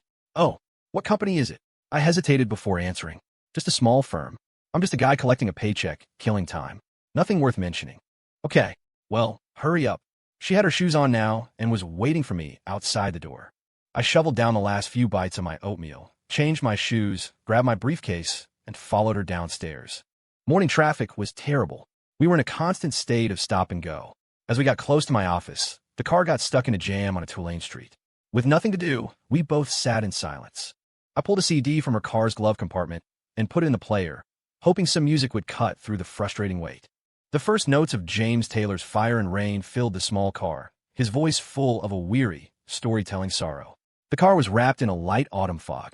Outside, the waiting cars had their lights on, like resting fireflies, making the world quiet. In this self-imagined tranquility, I listened mesmerized. So did Micah. She looked even more still than I was, but her eyes were wet. A tear slowly traced a path down her cheek. As if not wanting me to see, she leaned forward and rested her forehead on the steering wheel. All I could see was her messy hair. What was wrong? It was just a random song on a random morning, but she was crying. The cars ahead started to move. Micah didn't notice. Her shoulders were trembling slightly. The car behind us honked. I gently tapped her shoulder. "Hey, what's wrong?" Micah lifted her head and wiped her tears away with the back of her hand, but she didn't look at me. "It's nothing," she said, shifting into gear and following the flow of traffic. The song ended, and the car fell silent again. I didn't want her to know I worked at Polaris, so I had her drop me off at a bus stop nearby. As I was getting out, I asked, "Hey, can you help me move tonight? It'd be easier with your car." "If I don't have to work late, sure," she said, not refusing. I smiled. "Great. I'll call you after work." Micah nodded, rolled up the window, and drove off, instantly disappearing into the sea of cars. I stood on the sidewalk for a long time, thinking about her, crying over that song, her head on the steering wheel. A wave of confusion and helplessness washed over me. I didn't want to pry into what memories Fire and Rain had brought up for her, but I couldn't help but feel sorry for her, and that sympathy only deepened my own guilt. I got to the office and didn't even have time to catch my breath before Ben called all of us from the creative team into a brainstorming session. During the meeting, what started as an exchange of ideas quickly devolved into a war of words. It was a true storm of brains, but I just sat slumped in the corner, a million miles away, not saying a word. I was silent until the very end. After the meeting, everyone grabbed their folders and scattered. I remained in my seat, my mind completely adrift. Ben dangled a cigarette under my nose. The scent of tobacco finally brought me back to reality. "Is the storm over?" I asked numbly. "I just want to know where the storm blew you," Ben said, his tone laced with annoyance. When it came to work, he was always all business. I didn't say anything. I just took the cigarette from his fingers, lit it, and took a deep drag. He snatched it back, crushed it, and threw it in the trash. I frowned. "What the hell is your problem? I'm on edge here." Ben froze for a second, then realization dawned on his face. He pulled a chair over and sat down next to me. Before he even spoke, his expression was a perfect prelude to the bitter medicine he was about to dispense. "You're still hung up on that thing with Arya and Micah, aren't you?" "That's exactly what I'm on edge about. Since yesterday, I felt like a criminal who won't confess. Do you know what that feels like? It's like having a bone stuck in my throat." Each word was heavier than the last, a release from my pent-up frustration. Ben sighed, his voice softening. "Leo, I already explained the stakes to you yesterday. No matter how guilty you feel, this is an internal matter at Arya. We have to stay out of it." I fell silent again. There was no point in talking to Ben about this. He couldn't see it from my perspective, but he wasn't wrong either. Even though we'd been friends for almost a decade, we were different people. That's why our lives had followed such different paths. It finally dawned on me why, after graduating from the same university, we ended up in such different places. After a long pause, I said, I'm just going to sit here for a bit. I'll figure out on my own. Ben nodded. I still don't know what your ideas are for this promotion. Let's talk one-on-one later. Fine, I mumbled. He pulled another cigarette from the pack and handed it to me. Go to the smoking lounge. Try to be professional in the office. I took the cigarette from him and looked at him, my expression numb. Ben patted my shoulder and walked away. I twirled the cigarette between my fingers, feeling more numb than ever. At lunchtime, Ben and I were in the company cafeteria. We found a quiet corner and sat down, but we didn't dive into work talk right away. Jenna's free tonight, Ben said. She can cook something. Come over to my place. We'll have a few drinks. Not tonight. I have to move. You still haven't sorted that out? He asked, surprised. Nope. Just found a place. I've been busy. Ben nodded. After a short silence, he said, Leo, I'm not trying to lecture you, but you're at that age. You should be settling down. If you have a chance to build something stable, you should take it. I looked at him seriously. You know, we've been out of college for years. All our classmates, our friends, they're all settled. The ones who aren't are dying to be. Why do I feel like I'm living in a dream? Ben answered almost without thinking. Because you've spent all these years living for yourself. But yourself is wrapped up in this intense idealism. Leo, you have to understand, you can build the most beautiful castle out of sand on the beach, but one wave comes and it's gone. That's the source of your pain, your instability. His words left me stunned. I knew the wave he was talking about was the crushing weight of reality. And my pain came from my refusal to accept it. That's why I dreamed of that city in the sky and the long-haired woman waiting for me there. Ben continued, you really need to stop thinking about the power struggle at Arya. People live in the real world. A conscience is important, but this goes way beyond a simple matter of conscience. If you judge this by some abstract ideal of morality or humanity and tell Micah, reality is going to slap you so hard your head will spin. Leo, learn to respect reality. Don't throw yourself into the fire. Why are you bringing this up again? I said, a hint of frustration in my voice. After a brief silence, Ben sighed softly. Because I know you. That's why I'm worried. I said nothing. We might not be the same kind of person, but after almost 10 years, he knew me better than most. If I didn't measure this by humanity and conscience, why would I be in such agony? He pressed on. If Clark manages to pull 2 major brands from Arya during their internal chaos, it's a huge win. He'll be promoted to VP 100%. And, as his guys, you and I will finally have a solid footing in this company. Especially you, Leo. This is a chance to elevate your entire life. It will completely change your future. I lit a cigarette, took a heavy drag, and tilted my head back, closing my eyes. I exhaled all the smoke in a single, cathartic breath. For the first time, I felt the beliefs I had held onto for decades begin to waver. Maybe I really did need to respect reality. I was at the age where I should be building a life. I could finally see a glimmer of light, a path forward. If I snuffed it out myself, I'd just be condemning myself to struggle in the dark again, with no end in sight. Tell me your ideas for the promotional campaign, Ben said, pulling me temporarily from the quicksand of my thoughts. I finally nodded, ready to talk about work. I organized the fragmented ideas for the campaign in my head and began. For this promotion, we need to think outside the box. My idea is, for everything except our 8 flagship international brands, we stick to the usual tactics, discounts, free gifts. We don't need to waste too much energy there. We don't have the time to spread ourselves too thin. Ben nodded. I get it, and I agree. The main goal here is to solidify our image as a premier luxury department store. The campaign should be centered on those 8 international brands. So, how do you propose we leverage them? I thought for a moment. Our 8 brands cover almost every category of lifestyle product. Clothes, bags, watches, jewelry. That range is our advantage. It's perfect for cross-promotional bundling. What kind of bundling? First, we need to create a powerful motivation for consumers to buy. The sale is a big part of that, but it's not enough. We need to stimulate their desire on a psychological level. Go on. We start with market segmentation. The people who can afford luxury brands are high-end consumers. But even within that group, there are different professions and levels of wealth. Ben nodded. Right. The main demographic for luxury goods is women. They're either top-tier corporate executives, women from wealthy families, or mistresses being kept by rich men. I finished for him.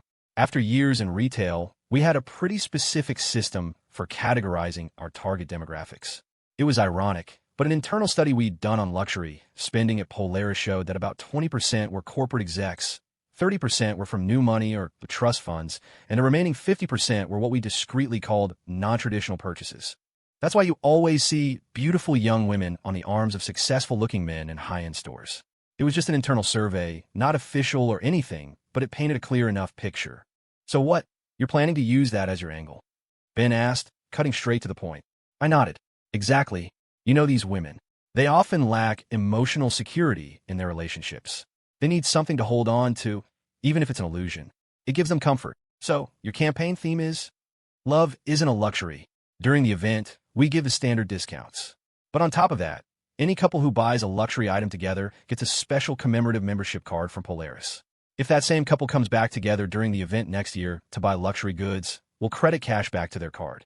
10% the second year, 15% the third, 20% the fourth. This does two things. It builds long-term customer loyalty, and it gives these consumers a dual psychological and material reward. The truth is, those women don't really care about the cash back. What they care about is the psychological comfort. They want love, and they want it to last. Ben was silent, thinking through the feasibility of the idea. After a long moment, he said, I like the core concept, but we'll need another meeting to discuss whether it's actually doable. I nodded. Fine by me. Your call. Ben joked. Leo, you seem to have an unusually deep understanding of the female psyche. If your read on that demographic is right, this campaign against Arya is going to be a massive success. I didn't say anything. My understanding of those women was a gift from my years spent in bars and nightclubs. Whether their psychological profile could be used as the basis for a business strategy, I didn't know. If the company decided to run with it, the market would be the final judge. After a long, busy day, closing time finally arrived. My colleagues left one by one, and the office grew quiet. I leaned back in my chair and closed my eyes, tried to rest, but my mind was anything but calm. The ringing of my phone pulled me back to reality. I rubbed my face hard and picked it up from the desk. I looked at the number and was surprised to see it was the warden. It was strange. In all the years I've been away from home, I was always the one who called him. He rarely, if ever, contacted me. Sometimes I wondered if he'd forgotten he had a son wandering out in the world. But I knew he hadn't. Every time he passed through Portland on business, he'd come to see me. He just wasn't good at expressing emotion. I lit a cigarette out of habit before answering. Warden, have you eaten? Still at work. It's busy here. Oh, did you need something? I don't have time to come to Portland anytime soon. The rice and flour I told you about, I shipped them to you. Keep an eye out for the delivery in the next few days. Okay, I replied, my voice flat. He was quiet for a moment, but didn't hang up. His unusual behavior was strange, but I waited patiently. Leo, how are things with that girl?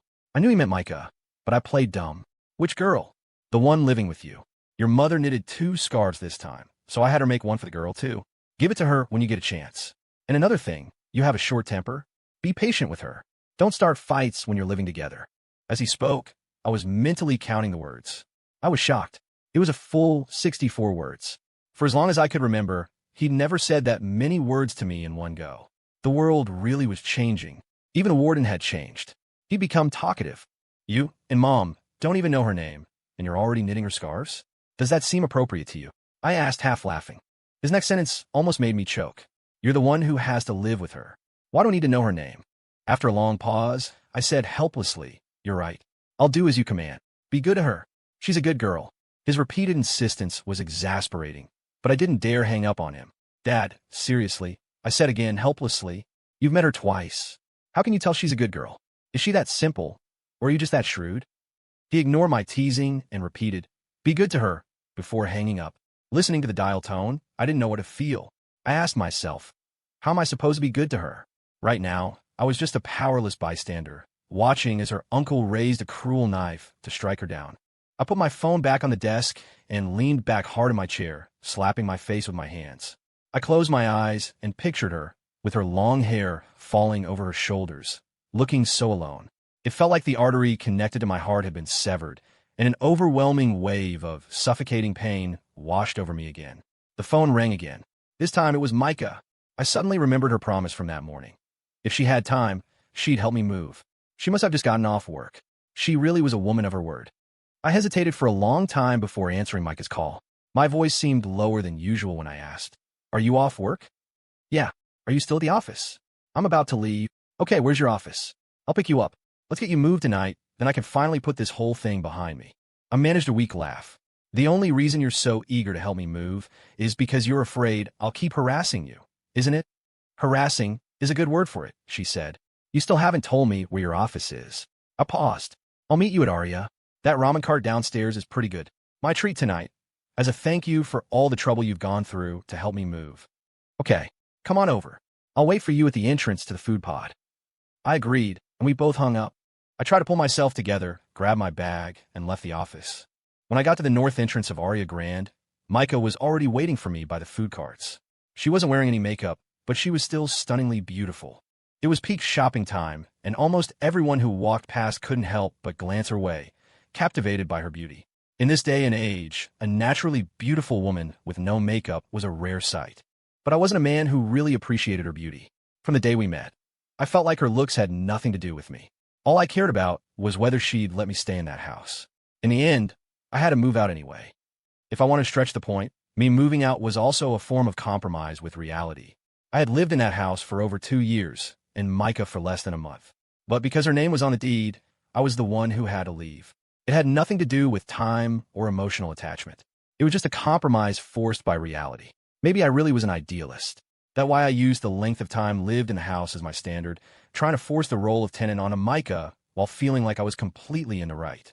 Now, it was clear that I was the tenant, or not even a tenant, since Micah, the actual owner, had never agreed to rent the place to me in the first place. I walked up to her. We stood there, looking at each other in silence. It seemed that without our usual bickering, we had nothing to talk about. Finally, I asked, "Have you been waiting long?" "Not long. Let's go, it's getting crowded inside," she said, glancing behind her. I nodded and walked ahead of her toward the food court entrance. For the first time, I held the glass door open for her like a gentleman. She looked at me with surprise, but gave me a polite thank you before walking inside. Micah found an empty table while I went to order. After waiting in line for a while, I got 2 bowls of ramen and some other small dishes, then sat down across from her with our order number. This was the second day in a row we were eating at this ramen place. I asked her a completely pointless question. "Do you like ramen because your name is Micah?" She glanced at me, but didn't answer, just took a sip of water from her cup. Clearly, she had no interest in my stupid question. I smiled, not caring. I was used to her dismissive attitude, even though on rare occasions, we were almost like normal friends. A little while later, a server brought our food. Micah had only ordered ramen for herself. She pushed all the other side dishes to my side of the table. I pushed the chicken skewers and fried tofu back in front of her. "You have to help me move later. It's manual labor. You need to eat more. I'm only driving. And do you even have that much stuff? The last time you moved out, I saw you drag it all away in one trip by yourself." I remembered the time I'd fled in shame because I couldn't pay her back. I gave a sheepish laugh. "I was just looking for an excuse to make you eat more. I want to ruin your pretty face with fat. I want to see what you look like as a fatty. You really are malicious. But I have some bad news for you. I don't gain weight." Seeing the slightly smug look on her face as she said it, I laughed from the bottom of my heart. She was often distant, but she still had a childlike side. The fact that she would show it to me, even unintentionally, meant she had let her guard down. Maybe all our conflicts and disagreements really were just about that house. After dinner, we went to Robin's place. I really didn't have much stuff. I told her to wait downstairs, but she came up with me anyway, helping me carry a few of the lighter bags. She was like most women, saying one thing and doing another. At the ramen shop, she had told me she was only driving, not helping me move. But that kind of contradiction only proved what a kind person she was. That's why the warden had met her twice and immediately decided she was a good girl.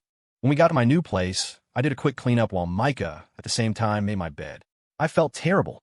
I remembered how, not long after we first met, I had rudely thrown her blankets and comforter downstairs. It was an act of frustration, but comparing our actions now, I felt deeply ashamed. Once everything was put away, despite my exhaustion, I went downstairs to a drink shop and bought 2 hot fruit juices. I gave one to Micah and pulled up a chair for her to sit and rest. She looked at me suspiciously, as if she thought I was buttering her up to try and shamelessly move back into her house. She was wrong. I was just feeling guilty for how cruelly I had treated her in the past, and for the secret I was keeping from her now.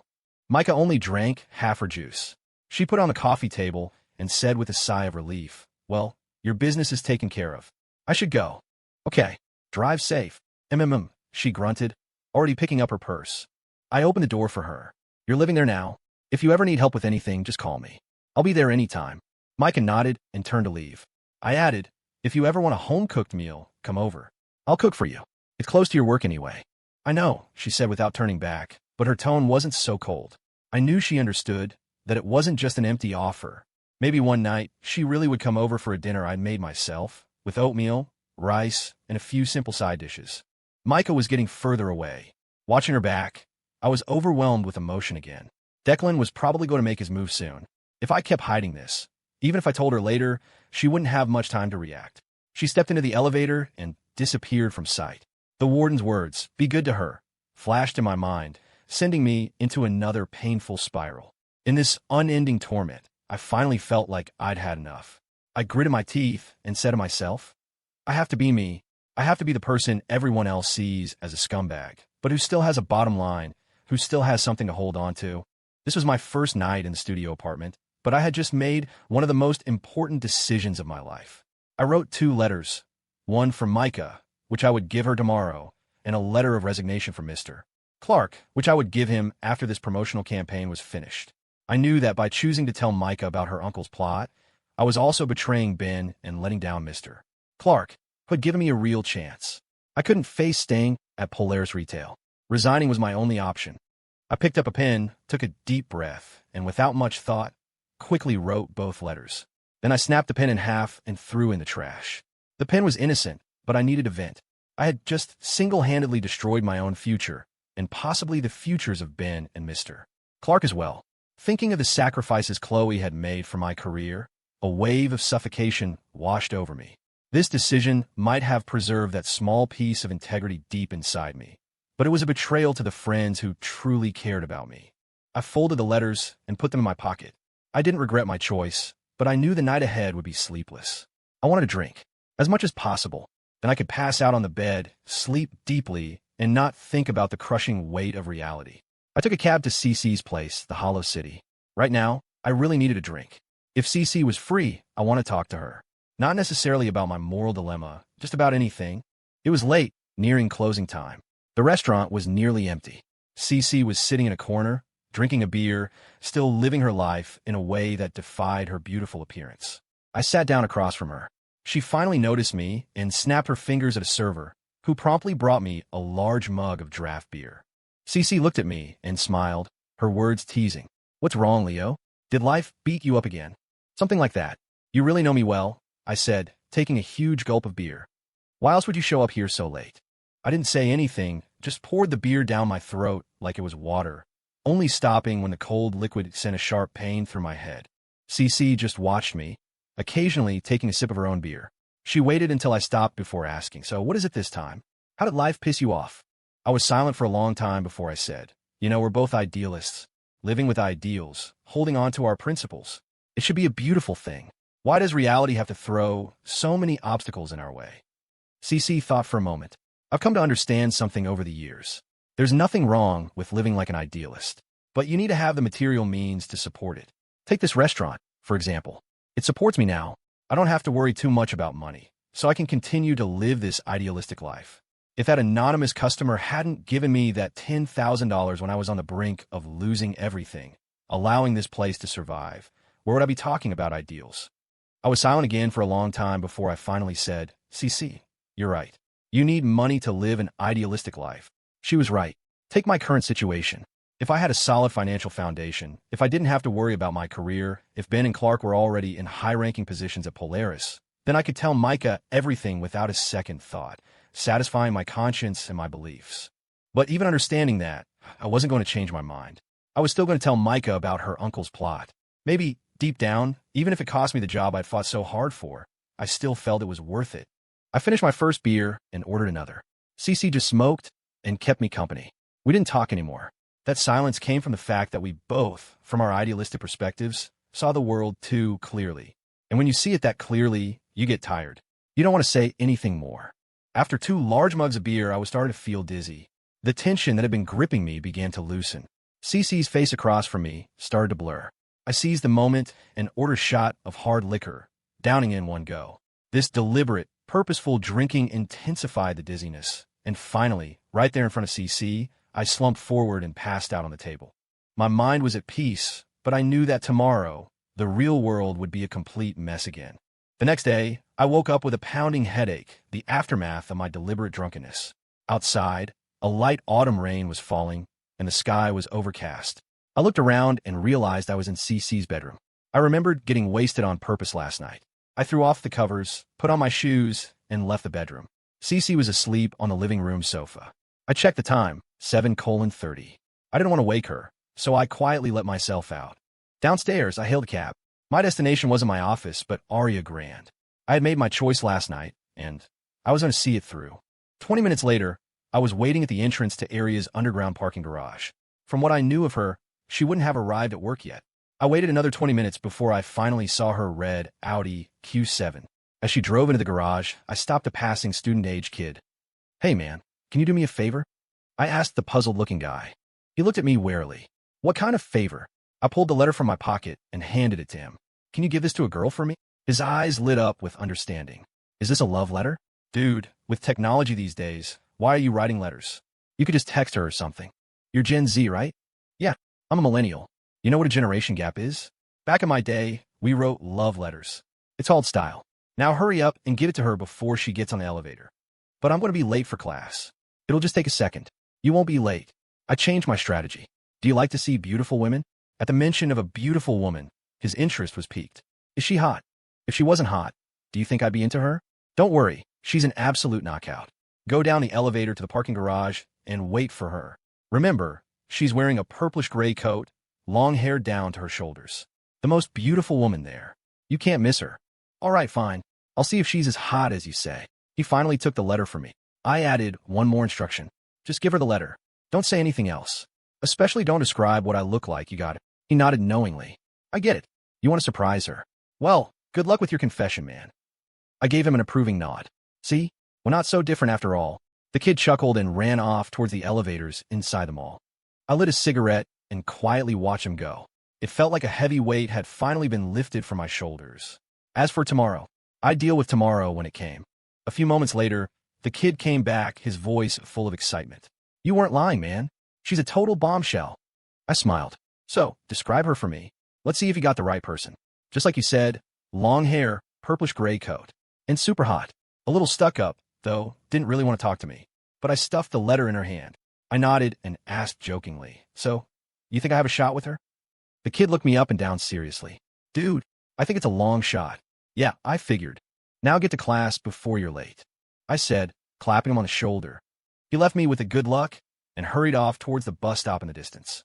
In the misty autumn rain, I adjusted the shoulder bag that was slipping from my arm and looked up at the giant sign for Aria Grand. I silently wished Micah good luck, hoping she would get through this crisis safely. This was all I could do for her. Back at Polaris Retail, I was calm. I worked calmly participated in the meeting Ben called, and calmly communicated with my colleagues. My calmness came from knowing my fate was sealed. I was prepared for whatever came next. Once this campaign was over, I would resign for Polaris. Maybe I'd stay in Portland and look for another job. Or maybe I'd go back to the city where I was born, have the warden pull some strings to get me a job at his company, and live a quiet, unremarkable life. Time flew by when I was focused on work. Soon it was quitting time. I went to the break room, made a cup of coffee, and, after a short break, threw myself back into my work. Ben had already presented my love isn't a luxury theme to Mr. Clark today, and Clark had approved it with remarkable efficiency, immediately setting the process in motion. Since I was the one who came up with the theme, I was the main writer for the campaign proposal. As a final repayment for all the years Mr. Clark had looked out for me, I had to give it 120%. By the time I finished for the day, it was 10 p.m. I was starving. I bought a burger at the KFC downstairs from the office and ate as I walked, needing the slow pace of a stroll to relax after a long day. But I wasn't really relaxed. The traffic and the crowds on the street only highlighted my loneliness and helplessness in the city. I wanted a home in this city, a girlfriend who could one day become my wife. But after all these years of struggling, I realized how powerless I was to achieve even these small dreams. I understood how small I was in this huge city, so small that a light breeze could send me tumbling, leaving nothing but resentment and sorrow to drift away with the wind. Back in the studio apartment I had just rented, I couldn't help but think how unpredictable life was. I thought I would live here for a long time. But after giving that letter to Micah this morning, I knew I wouldn't be here for long. A part of me still wanted to struggle to survive in this city, but finding a new job wouldn't be easy. It all depended on my luck after I resigned. If I could find a job quickly, I would keep fighting. If not, I would have no choice but to leave. After a shower, I lay in bed, my thoughts a tangled mess. I didn't dare to plan for the future. The motivation and drive I had felt just a few days ago had degenerated back into a listless day-to-day nihilism. Listening to the rain fall outside my window, I started thinking about Ava again. I thought about the future we had dreamed of together. But thinking about it now felt so pale and weak, and I was the only one left to bear that emptiness. Without me, Ava would be fine. She didn't have to worry about money. She could use it to fill any emotional void. In fact, her emotions probably weren't empty. She had Nathan now. She had found a new anchor for her heart. That was good. It really was. I would keep thinking about my own pain and silently send her my blessings. I took my guitar out of its case, strummed the strings, and started singing. It was a sad, nameless indie song, something I'd written myself. Packed my bag for a city of ghosts, left my heart by the side of the road. I just sang along with the melody, and then I was crying for no reason. Not having a house, a job, a woman. Those used to be small things to me. But now I was shedding cheap tears over those very things. Wasn't that ridiculous? The sound of rain outside seemed to grow louder. After this rain, it would probably get colder. Winter was coming, ready to cover the world in ice. 3 days passed, slowly and deliberately. Small things happened. I received the 2 knitted scarves and the rice and flour from the warden. And big things happened.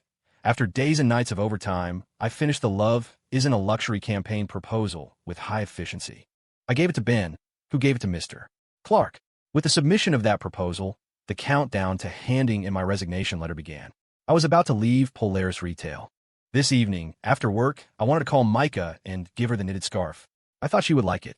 The last time the warden sent 2 knitted sweaters, I gave one to her, and I'd seen her wear it several times. So she would probably like the scarf, too. Regardless of our relationship, the scarf was a gift from my parents. It was the right thing to do. With that justification, I immediately called her. It rang for a long time with no answer. Just as I was about to give up, she called me back. I quickly answered. She sounded apologetic. Sorry, I was in a meeting. What's up? I didn't answer right away. Instead, I probed. What's going on? Is it busy at your company lately? Yeah, something came up. We're dealing with it now. Oh, I said. I knew then that she had received my letter. She was probably dealing with Declan's power play right now. Micah prompted me again. So why'd you call? Did you need something? I paused for a moment before saying, my mom knitted you a scarf. My dad mailed it over. You can pick it up when you have time, or I can bring it to you. I thought for a second and added, it's okay if you don't want it. She didn't refuse. Wait for me then. I still have some things to take care of. Come to Aria, find a place to have a drink, and I'll find you when I'm done. I said, in my most nitpicky tone, well, you'll have to buy me a drink then. I'm the one bringing you something. Fine, she said and hung up. She sounded very busy. After the call, I put the scarf in a bag, left the office, and walked across the street to Aria Grand. I walked into Aria Grand and found a coffee shop called Cloudbreak Cafe. I didn't order anything. It was one of those places where you pay up front, and the drinks were ridiculously expensive. I would, of course, wait for Micah to get here. I found an empty table, sent Micah a text with the name of the cafe, and picked up a fashion magazine to pass the time. Outside the large windows, the sky was growing dark. The city lights began to flicker on, blurring the city in the autumn rain. I put down the magazine and listened to the sound of the rain tapping against the window, lost in thought. I don't know when Micah came in. She sat down across from me and looked at the empty table. Why didn't you order anything? You have to pay first. It's way too expensive. A pot of oolong tea is over $30. The owner of this place is a total crook. Micah ignored my complaints and waved over a waiter. She ordered a pot of oolong tea for me and a cappuccino for herself. I savored the $30 tea, but couldn't taste anything special about it. This only confirmed my belief that the owner was a con artist, not that my own tastes were unrefined. After 1 cup of tea, I looked at Micah, who was stirring her coffee with a spoon. You don't look so good. Have you been tired lately? A little, she said, unconsciously rubbing her temples. I raised my eyebrows and smiled. See? You're just shooting yourself in the foot. What was the point of going through all that trouble to kick me out? If you were tired, I could have taken care of you, made sure you were comfortable. Micah frowned, her voice cold.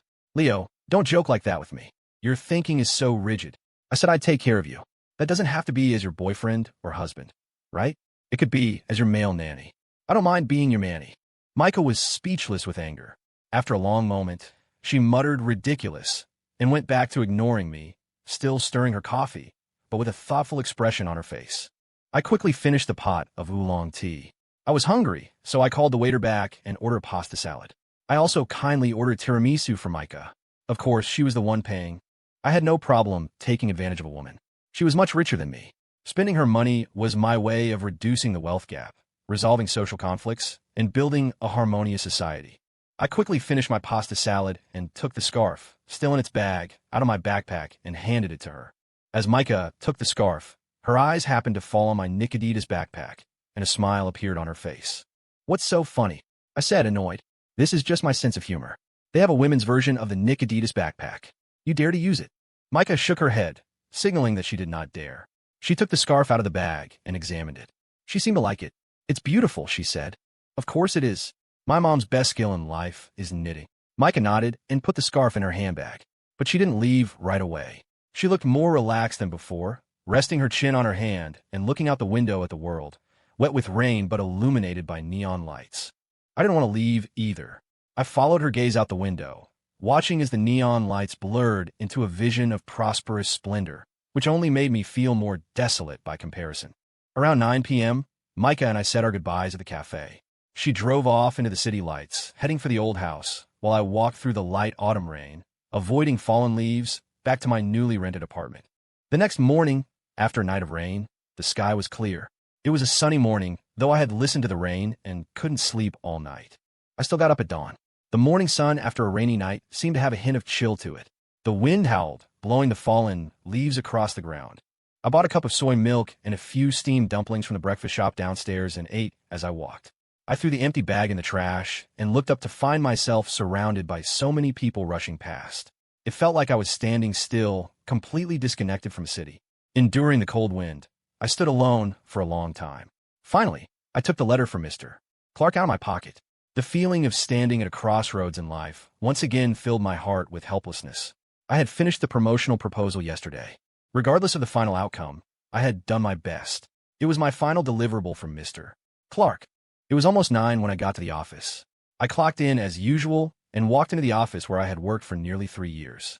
I sat down at my desk, which bore the imprint of my presence, my mind a complete blank. I was just waiting for Mr. Clark to arrive so I could find the right time to hand in my resignation. A little while later, Ben arrived. He put down his briefcase, his face glowing, clearly in a good mood. His appearance filled me with guilt, but there was nothing I could do. What was done was done. All I could say to Ben and Mr. Clark was sorry. Ben called me over to the break room for coffee. I nodded, picked up my mug, and followed him. We each made a cup of coffee and found a corner to chat. Ben put his coffee cup on the windowsill and clapped me on the shoulder, his voice excited but low. "Leo, I've got reliable intel. After this promotion is over, we're getting our appointment letters. I'll be the assistant manager of the planning department. You'll take my spot as the creative team lead." He paused, looking at the sunlight filtering through the blinds, dancing as the wind blew. "Man, we've been struggling in this city for 2 years, and we're finally getting a foothold. Life is going to get better and better, right, Leo?" A wave of sadness washed over me. I didn't know how to respond. After a long moment, I managed a bitter smile. "Maybe. What's with you? So calm? You're not excited at all?" "I'm just above it all, detached from fame and fortune. It's to contrast with how materialistic you are," I said, making a bitter joke. In reality, I wasn't detached at all. If I could really become the team lead, I would be thrilled. But now that I was about to hand in my resignation, what was there to be excited about? As we were talking, Mr. Clark's assistant found us. She said he wanted to see us in his office. Ben said we'd be right there, but I had a bad feeling. Maybe Micah had already used the past few days to dismantle Declan's plot. In the chain reaction, Mr. Clark's plan had probably fallen through as well. Ben and I went straight to Mr. Clark's office. He was sitting in his chair, a rare cigarette lit between his fingers, his face dark and grim. Ben looked confused, but I already understood. I knew what was about to happen.